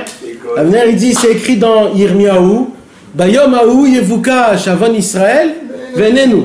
Le jour où Mashiach viendra, on va faire ce travail-là. C'est quoi? Qu'est-ce qu'on va faire? On va venir vers le Mashiach, on va faire vidouille. D'accord? Alors qu'est-ce qu'on va faire là? On va voir comment le Mashiach il arrive à prendre les péchés et les rendre des mérites. Alors qu'est-ce qu'on va faire nous? On va chercher plein de péchés. Pourquoi? Parce qu'on voit qu'avec avec tous les péchés, je prends le péché, je le rends en mérite. Alors c'est ça, dans le futur, on va essayer de les chercher où ils sont. Peut-être j'ai fait encore un péché, peut-être j'ai fait encore un péché. Pourquoi? Parce que on va faire ce qui a écrit là, Rabbeinu, ce qu'il a dit. On va prendre un malchut de Sitra Achara, on va la rendre en malchut d'Ikdusha. On va prendre le mal, et on va le... Mais ça on peut le vivre avant le Mashiach. Et c'est ce que Rabbeinu il te demande. Parce que qu'est-ce qu'il te dit Rabbeinu? Rabbeinu il te dit, moi j'ai besoin d'un homme, que cet homme-là, mes élèves, je veux que tout ce qui leur arrive, ils savent que c'est le top pour eux. Maintenant, comment ils peuvent comprendre ça? Celui qui connaît la façon de prendre des fautes et de les rendre en mérite, celui qui sait prendre des mauvaises sensations dans la vie. Alors, c'est ça, c'est le Olam Haba. Maintenant, non, mais ça. C'est qu'il a donné à Rabbeinu, je peux te donner volé, je peux mais c'est caché dedans. Celui qui dit comme ça, il partout, il est ce que j'ai dit, partout, il faut plus. Exactement. Et c'est ça tout à fait. Mais Chas v'Shalom, quelqu'un qui n'a jamais fauté, s'il y avait quelqu'un qui n'a jamais fauté dans sa vie de brite, il peut vouloir ça, quand ça lui arrive, et il peut dire la phrase. C'est le seul moyen qui chute et qui l'a dit. Il faut que ça lui arrive ou pas? Ouais. Ah ouais, il faut que ça lui arrive. Non, c'est une grosse question que je t'ai posée. Non, pas si ça lui arrive, C'est-à-dire il peut vouloir aller là-bas, chercher ça, Mais vadaï. pour le faire. Mais Rabbeinu, il Mais est. c'est se mettre une Mais c'est ça la vie, mon frère. Rabbi Rabbi Nachman, le mec, il sait qu'il va, peut-être il va tomber, il prend le risque. Rabbeinu, il a écrit un cahier. Non, c'est pas Rabbeinu, c'était Rabbi Shmuel Isaac, il avait écrit un cahier qui était très en secret. C'était secret, qui était très secret. C'était 5 histoires qu'il a entendues de la bouche de Rabbeinu, des nisyonotes qu'il a eues.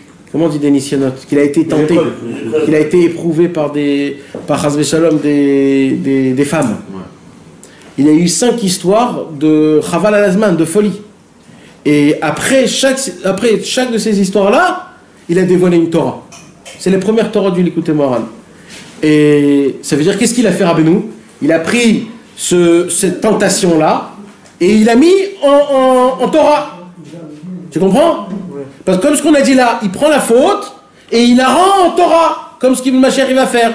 On va faire vidouille sur des fautes et il va rendre la faute un mérite.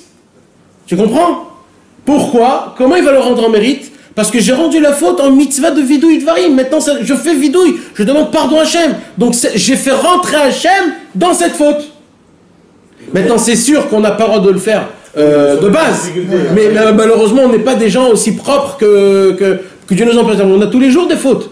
Maintenant d'après ce qu'il nous dit Rabbeinu, c'est quoi? Il nous dit Rabbeinu qu'en fait non, c'est une faute. Pourquoi? Parce qu'il n'y a pas Dieu dedans. Mais au moment où tu vas mettre Dieu dedans, c'est plus une faute, c'est une mitzvah. Maintenant ça doit se faire après, ou que par des très très grandes tzadikim, ou alors par le Mashiach en lui-même, que lui va trouver Hachem, même dans l'endroit le plus obscur qu'il y a. Vous comprenez? Quand t'as dit une fois, Hachem, Baganou, c'est nous Hachem. C'est nous et Hachem, c'est Rabbi Pinchas de Koritz qui a dit ça. Alors maintenant, on va comprendre quelque chose d'énorme.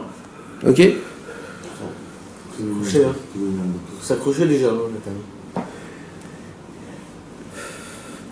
Rabbeinu il dit comme ça. Il y a écrit que Yitro il avait 7 noms. 7 noms? Ouais. Rachid dit pourquoi il avait 7 noms Yitro. C'était 7 étapes de sa vie. Il y avait une étape de sa vie qu'il était dans un clan spécial et il faisait une avodah zara spéciale, il s'appelait avec ce nom-là. Après, qu'il était dans un autre clan et qu'il est parti d'une autre religion, il s'appelait de cette... Et comme ça, il a fait toute l'avodah zara qu'il y avait dans le monde. Il y en avait 7 à l'époque. Et lui, il est allé dans toutes les religions, toutes les 7 religions, et il est devenu, tellement qu'il était fort, il est devenu le prêtre de cette religion. Et il était 7 fois prêtre. Et c'est pour cela donc qu'il a 7 noms. Et son dernier nom, c'était Yitro. Yitro, c'est quand il a fait tchouva. Avant, il s'appelait Yéter. Et Moshe Rabbeinu, il a rajouté un vav et il a appelé Yitro. Alors on pose une question, il pose une question. Il nous dit, pourquoi en fait, il avait 7 noms? Parce qu'il était dans 7 vies, il a eu 7 vies, ça veut dire, il était dans 7 religions, il était le prêtre de 7 religions. Pourquoi Rachid doit nous dire cette chose-là? Ça veut nous dire quoi qu'il était 7 fois? Il pourrait nous dire juste qu'à l'époque, c'était un très grand prêtre dans plusieurs trucs, et après il est devenu juif. Pourquoi Rachid doit nous dire qu'il était 7 fois prêtre dans les 7 avodot zarot qu'il y a dans le monde entier? Et ça, c'est la matérialité. Non, mais pourquoi? C'est pas important, c'est même le numéro 7, ou alors qu'il était 7 fois. C'est quoi le Inyan, il dit Rabbi Nathan? Sur le 7 ou sur le... Sur le nom. Pourquoi? Cette information, on est en plus. Il a dit il y a 7 sciences dans le monde. Ouais. Mais on parle pas des sciences, on parle de religion. De religion. À l'époque, il y avait 7 avodot zarot. Et le monde entier, il travaillait une des 7 avodot zarot. Lui, c'était le prêtre de chaque avodah zara. Chaque mission, il avait un nom. Oui, mais il dit Rabbi Nathan parce qu'en vérité, il cherchait le Hémet. Il a tout essayé. En fait, il est allé la première fois dans une avodah zara. Et il a commencé à rentrer dans le Inyan. Il rentre, mais il sent qu'il y a un manque. Il sent que c'est pas le bon, etc. Alors il se dit, je base tout et je m'attache à quelque chose d'autre. Alors comme il a fait quelque chose qui n'est pas normal, il a tout changé sa vie pour le Hémet. Alors qu'est-ce qu'il a fait? Akadosh Baruch Hu lui a dit, maintenant tu seras plus ce nom-là. Tu auras ce nom-là parce que tu as cherché, lui. Et c'était un chercheur. Maintenant, c'est pour cela qu'à la fin, il a trouvé les Juifs. Mais il pose la question, Rabbi Nathan, une question dans une autre question. Il dit, un homme qui cherche la vérité, on doit tout de suite lui donner. Pourquoi on lui a fait faire passer cette Avodazara? Normalement, tout de suite après la première, il aurait dû trouver Hachem. La troisième. Ouais. Pourquoi? Ouais, troisième ou quatrième. Pourquoi la septième? Pourquoi ils ont tous fait et après il a trouvé le peuple juif? Il dit Rabbi Nathan, et écoutez bien ce que je vais vous dire. Il dit Rabbi Nathan, toutes les autres religions du monde, tout est basé sur la tristesse. Les seuls qui sont basés sur la simcha, c'est les juifs. Il a dit, nous, quand on fait une brit mila, on fait la simcha. Quand on fait la bar mitzvah, on fait la simcha. Il y a 7 fêtes dans l'année. Et chaque petite chose, on la fait en grand. Les étrogues, on les achète cher. Les soukottes, on les fait belles. Ça veut dire des choses que nous, normalement, on sort de l'argent. Ça coûte de l'argent d'acheter des matzahs, d'acheter des trucs. Et on les fait comme si on était joyeux. On veut s'acheter une mezouza, on achète la plus chère, etc. Même dans les choses qu'on doit dépenser, etc., on le fait besimra. Et là, il dit Shabbat. Shabbat, c'est le 7e jour. Shabbat, tu travailles pas. Normalement, tu dois pleurer. Pourquoi je travaille pas? Juste tu dépenses, tu vas acheter du manger. Et justement, qu'est-ce que tu fais? Tu es content, tu es besimra, tu t'assois avec tes copains, etc. Mais normalement, tu dois pleurer parce que tu travailles pas, tu fais rien. Toute la différence entre les juifs et les goïms, c'est quoi? C'est que les juifs, ils font tout besimra. Et les goïms, tout est basé sur la tristesse. Vous allez voir, il dit Rabbi Nathan, dans l'Écoute à la Rote, que les chants que les goïms, ils chantent, ce sont des chants de tristesse. Ce ne sont pas des chants de joie. Dans les églises et des trucs comme ça, vous savez, les pianos qu'ils ont, le truc comme ça, tout ça c'est basé sur de la tristesse. Mais en vérité, les juifs, qu'est-ce qu'ils ont? Ils ont la joie, ils ont la danse, ils ont le tapement des mains, ils sont contents sur ce qu'ils font, etc., etc. Et puisque c'est basé sur... Comme Yitro, il est allé voir tous les Avodazara, mais le problème c'est qu'il était en tristesse. On a dit que quand je suis triste, mon cerveau est fermé. Quand mon cerveau est fermé, je ne peux pas faire le Yeshuvadat. Quand je ne peux pas faire le Yeshuvadat, je ne peux pas m'arrêter de fauter. Donc Yitro ne pouvait pas devenir juif parce qu'il était toujours dans la tristesse. À cause des Attends. Alors il passe 1, 2, 3, 4, 5, 6. Et là il se passe un truc. Qu'est-ce qui se passe? Il entend Yitro qu'il y a un peuple juif. Que ce peuple juif-là, Kadosh Baruch Hu, a ouvert la mer pour eux. Alors Yitro, il a dit, attends. Moi, je connais très bien les religions. Mais il était pas loin, lui, en plus, Yitro. Non, Yitro, il était à Midian. Il était à Midian. Ça, il faisait partie de la cour de Midrash, il faisait partie de la cour de Pharaon. Et quand il y avait Yob, lui et Bilam ensemble, il s'est sauvé, lui. Ouais. Plus, il s'est sauvé de ça. Donc déjà, il avait quand même une vision différente des autres. Oui, mais parce que... Il connaissait l'astrologie, il connaissait tout, il savait que... Ça, c'est certain qu'il savait tout. Mais lui, ce qu'il avait, c'était aussi de l'humilité. Il avait de l'humilité. C'est la raison pour laquelle il a su se sauver au bon moment. Puis qu'est-ce qu'il dit, Rabbeinu? Il dit comme ça. C'est quoi la question de minute? Alors qu'est-ce qui se passe? Qu'est-ce qui se passe quand il a fait la 7e religion? Il a entendu dans le monde que le peuple juif, ils sont en train de passer dans la mer. Alors il dit, moi, je suis un expert dans toutes les religions. Je connais les juifs. Les juifs, c'est la 7e ou c'est après la 7e? C'est après la 7e. Ah bon? Ouais, c'est après la 7e. Nathan Mechila, c'était toutes les eaux du monde qui se sont ouvertes. Ouais. Il l'a vu. Il a vu de ses yeux. Le peuple juif qui avait fait ça. Ouais. Maintenant, il savait c'était quoi le peuple juif. Il savait qu'on descendait d'Abraham, Yitzhak et Yaakov. Il connaissait le travail de tous les enfants, etc., etc. Ça veut dire que c'était pas nouveau pour lui. Et il dit, moi je connais les juifs. Les juifs, ils ont des coutumes. Ils peuvent pas se mêler comme ça, se mélanger, etc. Ils ont des lois qui doivent tenir. D'accord ? Il dit, mais maintenant, moi aussi, je sais une autre chose, c'est que ça fait 200 ans qu'ils sont dehors, en train d'être en Égypte des esclaves. Donc, un homme ne peut pas tenir pendant 200 ans avec ses coutumes. Donc, c'est certain à 100% que les bénis Israël, ils ont tout lâché. Et malgré qu'ils ont tout lâché, leur Dieu ouvre la mer pour eux. Et là il dit comme ça, Rabbi Nathan, il a une pensée, une fraction de seconde.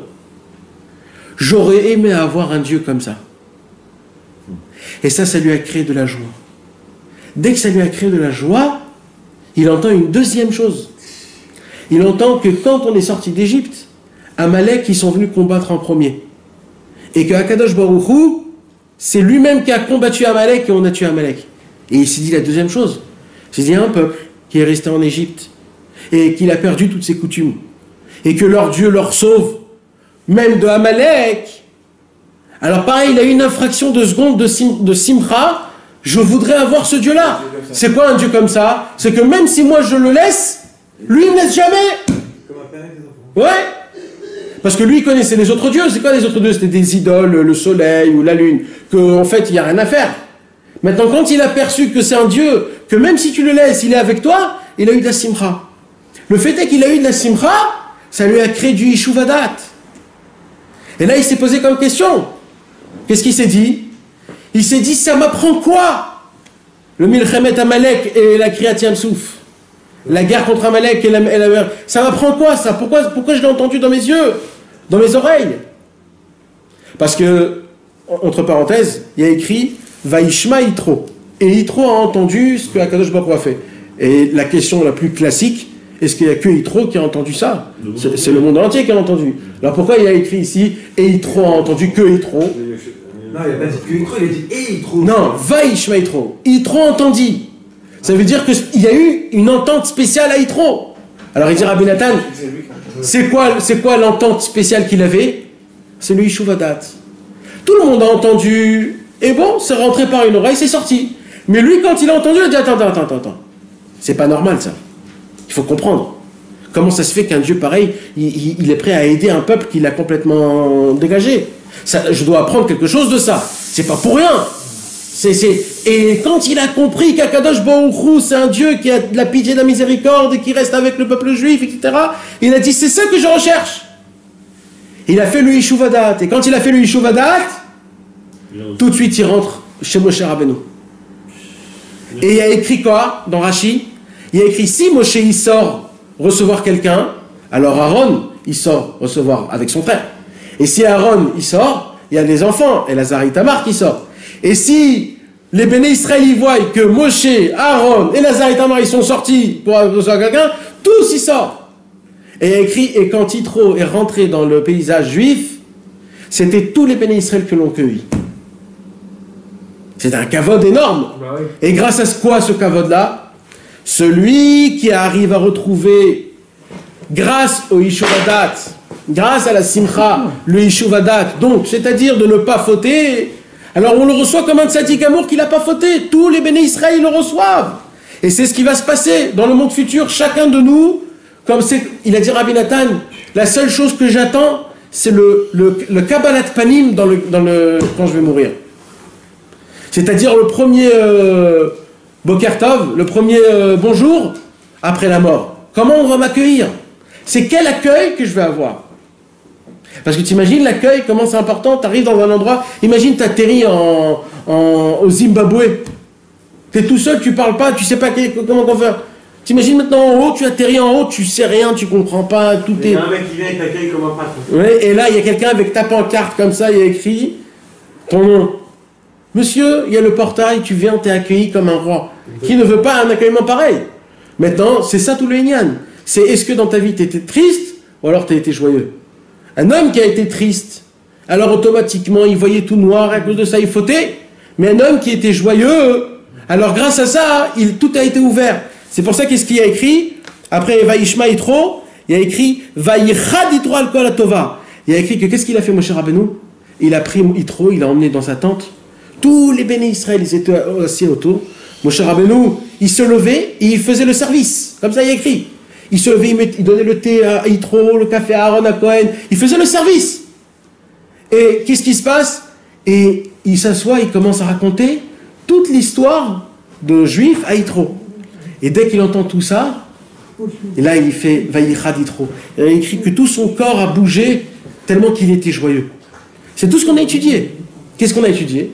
On a dit qu'il a fait le Yishuvadat. Mais nous on ne peut pas faire le Yishuvadat. Donc on fait vidouille devant le Talmid Chacham. Lui il a fait son vidouille devant Moshe Rabbeinu. Et Moshe Rabbeinu il lui a dit c'est quoi la barrière qu'il doit mettre? C'est quoi la barrière qu'il doit mettre? On est les descendants d'Avraham, Yitzhak et Yaakov, on est des juifs, Akadosh Baruch Hu nous a promis. Il a dit c'est ça un juif, renforce-toi que tu es juif. Et il a dit si c'est ça les juifs, je deviens juif tout de suite. Parce qu'il lui a fait tout ce qu'on vient de faire. Il lui a fait. La barrière qui... Et oui. La barrière qu'il a donné Moshe, C'est l'histoire, hein? C'est pas une barrière qu'il lui a donnée à se mettre. C'est quoi la barrière? Non, parce que lui, c'était un goy. Alors la barrière qu'il doit se mettre, c'est maintenant comment on doit vivre pendant juif. C'est quoi que je dois vivre pendant juif? C'est quoi le travail? C'est quoi la différence entre un goy et un juif? C'est qu'un juif, il a des parents qui sont juifs jusqu'à Abraham, Yitzhak et Yaakov, et un guerre, alors lui, il n'a pas des parents, c'est un guerre. Alors il lui a dit, comme toi tu veux être un guerre, parce que tu es un goy, quand tu veux te rapprocher de ton travail, c'est malgré que tes parents, ce ne sont pas des juifs, mais puisque tu fais partie de notre clique, alors oui, tu peux dire Abraham, Yitzhak et Yaakov, je descends d'eux, même que je ne suis pas biologiquement juif. C'est ça qu'il lui a pris, donc c'est une barrière. Parce que de base, je dois me dire, non, j'ai pas des parents juifs, c'est que moi qui est juif. Il a dit, non, ta barrière à toi, c'est de te rappeler que même que tu es un converti, et bien Abraham, Yitzhak et Yaakov devient tes parents. Même si c'est pas biologiquement, ce sont tes parents et c'est ça ta barrière. Rappelle-toi tout le temps, parce que le moment où tu vas oublier le fêter de ta fierté que tu es juif, tu vas retomber dans le goy. Et comment tu fais pour ne pas tomber dans ça? Avec la joie. C'est pour cela que nous, si Akadosh Baruch Hu nous laisse pas tranquille, sans faire une fête, un Shabbat. Et c'est la raison pour laquelle Rabbeinu a dit mitzvah gdola liyot besimcha tamid. Parce que qu'est-ce qui se passe quand tu es besimcha? Alors tu peux pas fauter. Tu ne peux pas fauter. Maintenant, tout le inyan, encore une fois, de la faute, c'est parce qu'on croit qu'on peut trouver de la pureté, de la sainteté dans une faute. Ça je vous l'explique très haut. Nous, c'est pas comme ça qu'on est. Mais c'est ça la neshama. La neshama, elle dit, je ne reçois pas mon lait de là où j'ai besoin. Je vais chercher un autre lait. Oui, si on ne faute pas, qu'est-ce qu'on fait alors? Il faut bien qu'on faute. Une action. Ouais, c'est des bonnes actions aussi. Tu sais, c'est quoi la plus grande action? La plus grande action, c'est de tout laisser à Hachem. Il y a écrit comme ça. Quand ils sont arrivés, les béné Israël devant la mer, et que les bêtes féroces, ils sont ressortis des deux côtés et derrière les Égyptiens, alors ils se sont dit, bon, si c'est comme ça, il faut qu'on commence à combattre. Parce qu'il va y avoir une bagarre obligatoire. Donc ils ont commencé à regarder dans leurs affaires, et ils ont dit, viens, on prend des ustensiles de bagarre. Alors ils ont essayé de voir s'ils ont des épées, s'ils ont des arcs, etc. Et il y a écrit qu'il y avait un S, que chacun, il avait 5, comment on dit, 5 sortes d'armes. Voilà. C'était une arc, un couteau petit, une épée, 5 sortes un lance-pierre, etc., etc. Et il y a écrit que quand il y a eu la guerre, quand ils sont venus pour combattre, alors Akadosh Baruch Hu, qu'est-ce qu'il a fait? Parce que d'après le Midrash, il y a eu une petite bagarre. Alors qu'est-ce qu'il a fait? Akadosh Baruch Hu a fait montrer qu'avec tous les armes qu'ils ont, c'est que lui qui a gagné. Ça leur a appris qu'avec tous les armes que j'ai, c'est qui fait le combat? C'est Hachem, c'est pas moi. Si tu crois que c'est... Je vais te donner tout ce que tu as besoin. Toi, tu as peur parce que tu vas combattre contre les Égyptiens, alors je vais te donner tes armes. Si tu crois que c'est toi qui vas gagner. Tu vas pas les utiliser. Mais c'est moi qui vais faire la guerre, c'est même pas toi. Ouais, c'est comme un bébé, quand tu lui prends son jouet, il croit que c'est la mort. Tu comprends? Maintenant, c'est ça tout le inyan. Alors, et c'est ça ce qui s'est passé. Et en fait, c'est ça, comme ça notre vie. Dans notre vie, quand on voit des fois que la guerre, elle est là, toi, tu as juste une chose. Toi, tu dis Hachem, voilà Hachem, c'est toi qui fais la guerre. Comment ça s'est passé la première guerre qu'on a eue à Malek? Moshe Rabbeinu, quand on gagnait, il levait les mains, et quand on perdait, il baissait les mains. Il dit Rabbi Nathan, c'est quoi ça? Tu baisses, c'est quoi? Alors il dit non. C'est quoi? C'est quand il levait les mains, en fait, il faisait montrer, tant que vous regardez en haut, vous gagnez. Mais quand vous perdez, c'est que vous regardez en bas. C'est déjà les mains en haut et les mains en bas. C'est qu'en fait, c'est qui fait toujours la guerre? C'est Hachem, en vérité c'est Hachem. Maintenant, quand toi tu crois que c'est toi qui fais la guerre, tu perds la guerre. C'est quand tu gagnes la guerre, quand tu sais que c'est Hachem qui fait la guerre. Et là, je te donne un exemple. Bon, c'est le cas d'Israël aujourd'hui. On a gagné avec soi-disant la guerre. On sait que c'est des miracles aux guerres. On regarde la police. Il n'y a pas un truc de Torah, on a fait ça, on peut la garder 6 jours, la Shabbat. Non, mais il y a eu un avancement quand même. Oui, mais quand on regarde à chaque fois qu'il y a eu des attentats et qu'il y a eu des problèmes, tu voyais les non-religieux, ils sortaient des télé. Et pourquoi ils attendent ce mois-là? Pourquoi? Mais à ce moment-là, ils se retournent, ils en remettent que à Hachem. Aujourd'hui, comme tout le monde. Oui, d'accord. Mais le Mashiach n'est pas venu. Ce que tu vois, c'est qu'à ce moment-là, ils s'en remettent qu'à Hachem. Et que maintenant. Moi, ils ne voient pas, je comprends pas. C'est fou quand même. On voit pas, comment on est aveuglé. C'est énorme. C'est l'équipe la gosse que j'ai pas dit. Ils ont un voile. Tu peux pas voir quand t'as un voile. On ramène avec les Égyptiens, c'est d'avoir des armes, pas d'avoir de la peine. Quand on a fait la guerre avec les Égyptiens, on avait des armes ou pas? Ouais, on avait. Comme aujourd'hui, on a des armes. D'accord. C'est d'avoir des armes ou de ne pas avoir d'armes. On doit pas compter sur les miracles, donc on doit entrer dans le monde. T'as raison. Il a dit vous avez besoin. Ça, le truc, c'est qu'il y a le Hebdel, c'est d'avoir le Da'at dans le Hebdel. D'accord. Ce que tu disais tout à l'heure, c'est qu'on doit, malgré qu'on doit mettre la barrière, c'est le Hebdel. D'accord. On doit faire quand même le Yichoud, parce que c'est à la fin. Mais quand même, il faut savoir. Il n'y a pas que du Yichoud. T'as raison. Puisqu'on est dans ce monde-ci, un monde de Asiya, donc on est obligé d'utiliser les ustensiles qu'il y a dans ce monde-ci. Mais c'est juste pour que tu les as. Mais la vraie guerre, c'est pas toi qui l'as fait. C'est ça qu'il faut se rappeler. C'est vrai que tu dois tout essayer, etc. C'est comme par exemple, ça c'est un grand niveau, on n'a pas ce niveau-là, mais par exemple, la Ishtadlou du Baal Shem Tov, c'était quoi? Quand il devait ramener de la parnassa chez lui à la maison. Alors on dit Ishtadlou, d'accord? C'était quoi la Ishtadlou de... Non, il faisait comme ça. Et il repartait chez lui à la maison. Il attendait même pas qu'il y ait un monsieur qui lui ouvre et qui lui dit, t'as besoin de quoi? Il faisait comme ça. Et il rentrait chez lui à la maison. C'était les gens qui venaient chez lui qui disaient « Qu'est-ce que tu veux, Tzadik ?» Et ils disaient « Toi, tu me donnes des pommes de terre, toi des carottes, toi des œufs. » Il venait chez lui à la maison. Pourquoi? Parce qu'il a fait l'ustensile de ce monde-ci, mais tout petit. Moi, j'ai la confiance de Dieu, tout ça, Hachem. Tu comprends? Donc Hachem, il leur a donné des ustensiles pour combattre, mais ça, c'est pour que vous avez la conscience calme. C'est moi qui va faire le combat. Il y a un passouk exceptionnel qu'on a dit dans la paracha de la semaine dernière. Ce passouk, c'est Adonai ilachem lachem v'atem tacharishun. Ça sera Dieu qui va combattre et vous allez vous asseoir et regarder.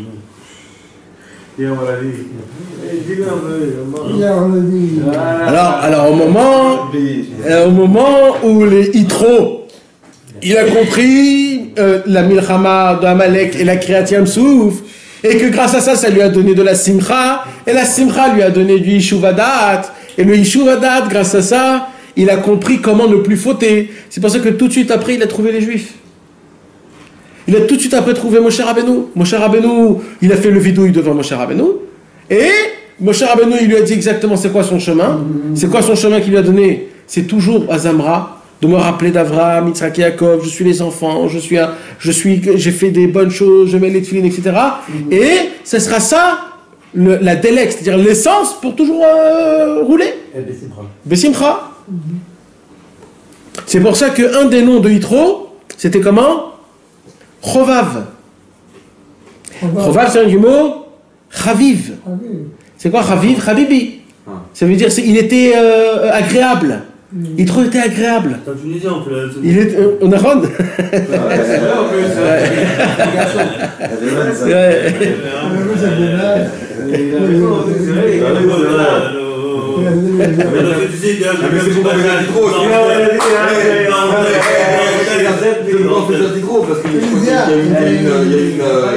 Il y a une zéra en Tunisie à l'époque. Non, mais on met bien dans ça. Non, mais Godaram. Aujourd'hui, on met bien dans ça. Ah, c'est qu'on fait une fête, exactement, Chazak. Moi, Godaram, il y a un moment aussi qu'il y avait une souda Yitro, que Yitro avait fait une souda. Voilà, c'est ça, dans la paracha. Voilà. Quand il a vu Moshe Rabbeinu et Aaron. Donc il y avait une souda, maintenant, c'est quoi l'histoire de ça? C'est que Rabbi Chaïtomet, il n'a pas voulu dévoiler vraiment ça. J'ai lu cette chose magnifique. Il n'a pas voulu le dévoiler pour pas qu'il prenne Rabbi Chaïtomet le mérite qu'il a vu Yohann de lui dire de faire une séouda ce jour-là. Pourquoi pour la Parce que Yohann est parti voir le Rabbi Chaïtomet, il a dit fais une séouda pour Yitro. Pour Yitro, ça va s'arrêter. Ah. Et pour pas se vanter de ça, Rabbi Chaïtomet, il a dit séouda Yitro. C'est tout. En vrai, ça séouda Yitro.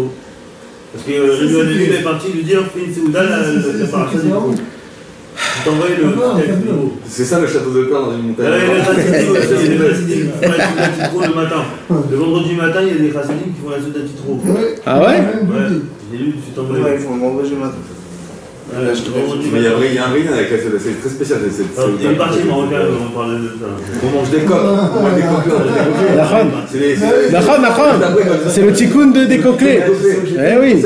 Des cailles. Des cailles. J'étais chez Alaïmouna. C'est spécial, hein. Avant le Sénat. Des règles, des paris, tu as pas dit? C'est vrai. Donc maintenant, c'est ça. C'est parce qu'il était chovav, il était chaviv, Yitro. Il était devenu tellement gentil. Et là, écoutez bien, mes amis, c'est pas un secret, c'est la conclusion qu'elle est tellement frappante, la conclusion. Vous savez qu'est-ce qu'il y a écrit? Il y a écrit, et ça c'est une des choses les plus étonnantes. Il y a écrit que tout de suite après ça, qu'est-ce qui s'est passé? Il y a l'histoire qu'on connaît, Yitro a donné le conseil à Moshe Rabbeinu de faire des princes de 10, des princes de 100, des princes de 1000, parce que Moshe Rabbeinu il était trop envahi. Et tout de suite après, qu'est-ce qu'il y a écrit? Et Yitro prend les enfants de Moshe Rabbeinu et sa femme, et il retourne à Midian.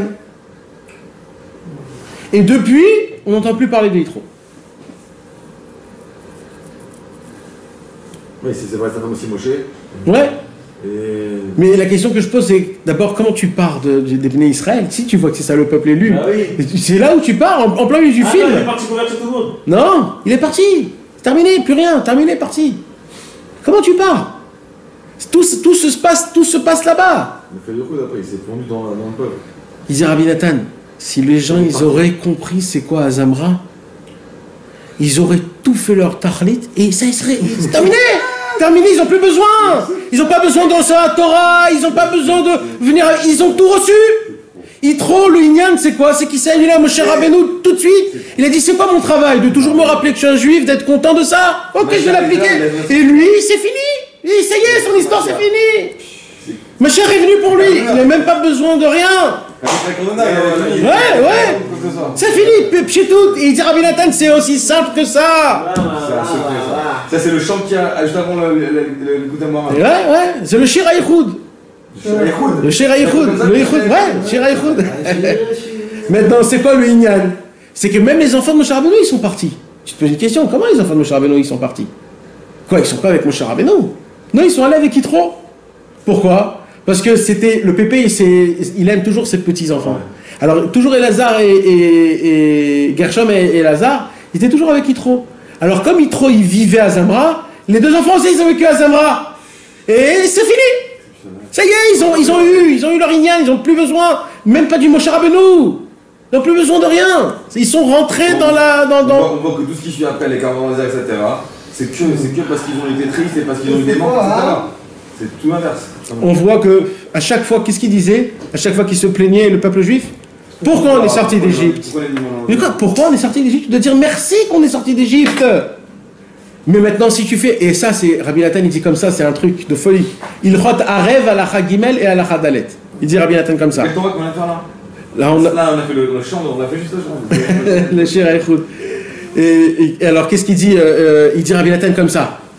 Il dit Rabbi Nathan, qu'est-ce qu'on a dit? On a dit que de la même façon que Yitro, il est reparti, et Elazar et Gershom qui sont partis, pourquoi? Parce qu'ils sont inclus dans le Azamra. Il dit, pourquoi la raison que les Bnei Israël, toujours ils se sont plaints, pourquoi on est sorti d'Égypte? À chaque fois ils disent pourquoi on est sorti d'Égypte. C'est pour nous enterrer en plein du désert. Alors il dit Rabbi Nathan, mais regarde comment c'est beau. Si tu fais la différence entre quand ils étaient en Égypte et quand ils étaient dans le désert, c'était où le plus dur en vérité? En Égypte? En vérité, dans le désert. Dans le désert. Tu sais ce que c'est dans le désert, frère, de vivre dans le désert? Assoiffé, les scorpions, les enfants, toujours en allant, toujours en dormant. Là-bas, j'étais esclave, mais au moins j'avais où dormir, de quoi manger. On était sur place. Tu sais ce que c'est d'être... Ça, Metzar, c'est l'Égypte. C'est l'attraction.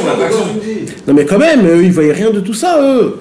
Toujours, qu'est-ce qu'ils disaient? On était bien en Égypte. Alors il dit Rabbi Nathan, mais en vérité, on voit qu'ils se sont plaints de ça que dans les fois où il y a eu un autre problème. Quand par exemple, ils n'avaient pas de quoi boire, alors ils ont dit, on n'a pas de quoi boire. Après, ils voulaient manger de la viande, alors...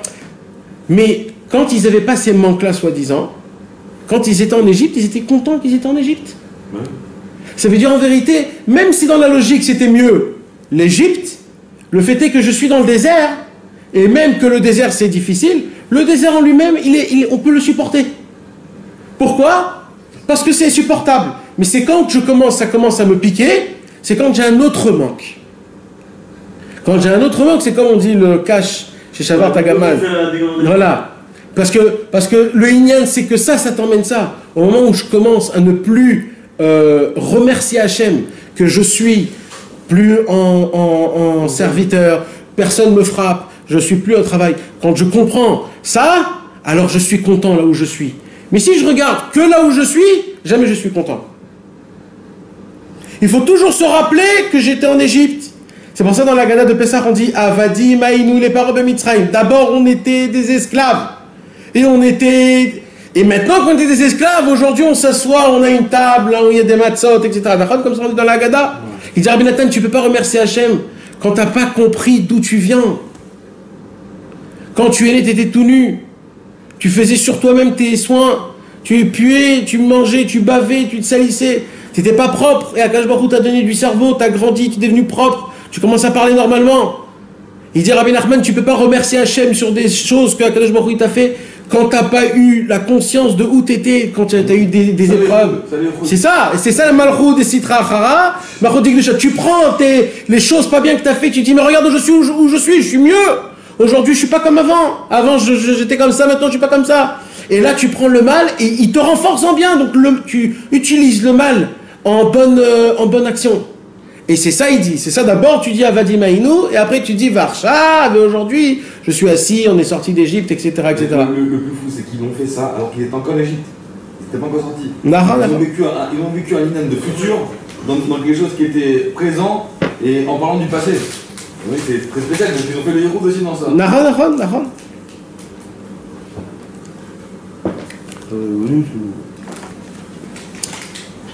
Et c'est comme ça donc que Yitro, au moment, c'est le jour où ils ont compris, quand ils ont compris ça, quand Moshe Rabbeinu est mort. Ah ouais? Quand Moshe Rabbeinu il est mort, là ils ont compris que avant je pouvais faire le vidouille devant Moshe Rabbeinu et Moshe Rabbeinu me fait montrer mon chemin. Maintenant j'ai plus ça. Donc j'ai plus de vidouille, j'ai plus de Yishuv Hadat. Et là, il y a eu un manque de simra parce qu'il est mort, ils étaient endeuillés. Mais comment Moshe Rabbeinu n'a pas fait ce travail d'Azamra sur Israël tout le temps, il leur faisait des miracles. Il leur faisait des miracles là, parce que quand il se plaignait pour l'eau, il leur a fait un miracle de la Mara, ouais. Mara, il leur a fait le puits de Myriam, il leur a fait les cas, il leur a donné à la finale, il leur a tout donné. C'est pour qu'on puisse étudier ce parce qu'on n'était pas encore rentré en Eretz Israël. À la finale, il est tombé dans ça à la finale. Il a craqué à la finale pour l'épreuve du brochet. Le rôle du sadique, c'est quoi? C'est de nous faire Azamra sur nous? Ouais. Ou de nous donner ce qu'on a besoin? Non, de faire Azamra et de nous donner de la conscience que les manques, ce sont des plus. De comprendre que tous les manques, en fait, c'est pas des manques. C'est ça ce qu'il doit faire le tzaddik. Mais maintenant, ce travail-là, Moshe Rabbeinu, il était en Chutz Laaretz. Il pouvait le faire parfaitement qu'en Eretz Israël. Non, parce que Eretz Israël. Oui, non, mais Eretz Israël, est né Hachem Elokei Chaba, les yeux de Dieu, toujours elle regarde. C'est quoi les yeux de Dieu? C'est de nous regarder du bon côté. Donc c'est qu'en Eretz Israël qu'il y a cette puissance. Tu comprends? Et puisque, après Rabbeinu, c'est pour ça que Rabbeinu il est venu en Eretz Israël pour avoir ces yeux-là, après c'est fini, il pouvait retourner en Chutz Laaretz. Mais il faut avoir ces yeux-là de regarder le bien, bien sûr. C'est tous les c'est pour... quand il a dit tout ça. Ouais, c'est des zéros. Parce que j'ai dévoilé, c'est quoi de regarder le bon point positif et pas parler contre le point négatif. C'est pour ça qu'il a fait 4 pas, il a dit je retourne. Ça t'est arrivé à Haïfa. Il a dit ça y est, je retourne. Mais parce que je suis pas venu pour vous, pour regarder, je suis venu pour atteindre les yeux. Il avait 4 pas, il a fait un an de voyage. Il a fait 4 pas, il a dit on retourne. Tu comprends? Et c'est ça que Yitro il a eu. C'est pour ça que Yitro en fait il est rentré dans l'unité et grâce à ça il voyait tout en bien. Donc lui son histoire c'est fini. Maintenant ceux qui n'ont pas compris dès qu'ils ont vu Yoshua, et c'est quoi Yoshua? Ya Yoshiacha. C'est quoi Ya Yoshiacha? Yoshua c'était le seul des explorateurs qui ont exploré Eretz Israël et qui sont montés quand même en Eretz Israël. Et ils ont vu que il y a la possibilité de faire tchouva. Alors les Bnei Israël, quand ils ont compris ça et qu'ils sont rentrés en Eretz Israël, il y a écrit que qu'est-ce qu'il a fait la première mitzvah Yoshua quand ils sont rentrés en Eretz Israël? La Brit Mila. C'est quoi la Brit Mila? Le fait est que je suis juif. En fait, c'est ça qu'il a fait Yoshua. Il a dit maintenant je vais vous rappeler qui vous êtes. il a fait à tout le monde la Brit Mila. On est les enfants d'Avraham, Yitzhak et Yaakov. Et dès qu'ils ont tous eu la Brit Mila, ils ont dit, ouais, on est les enfants d'Avraham, Yitzhak et Yaakov. Ils ont tous fait Azamra. Ce que Yitro, il avait fait. Je suis Avraham, Yitzhak et Yaakov. Et là, ils ont conquéri tout Eretz Israël. Pas de malade, là. Hein? Et dis-moi, c'était une autre génération que celle qui. Oui, c'était une autre génération. Bah oui. Parce qu'ils sont tous morts après dans les Ouais, années. ouais. Deux générations. Ok, c'est la même. Là, comment? Ah, c'est la folie. C'est la folie.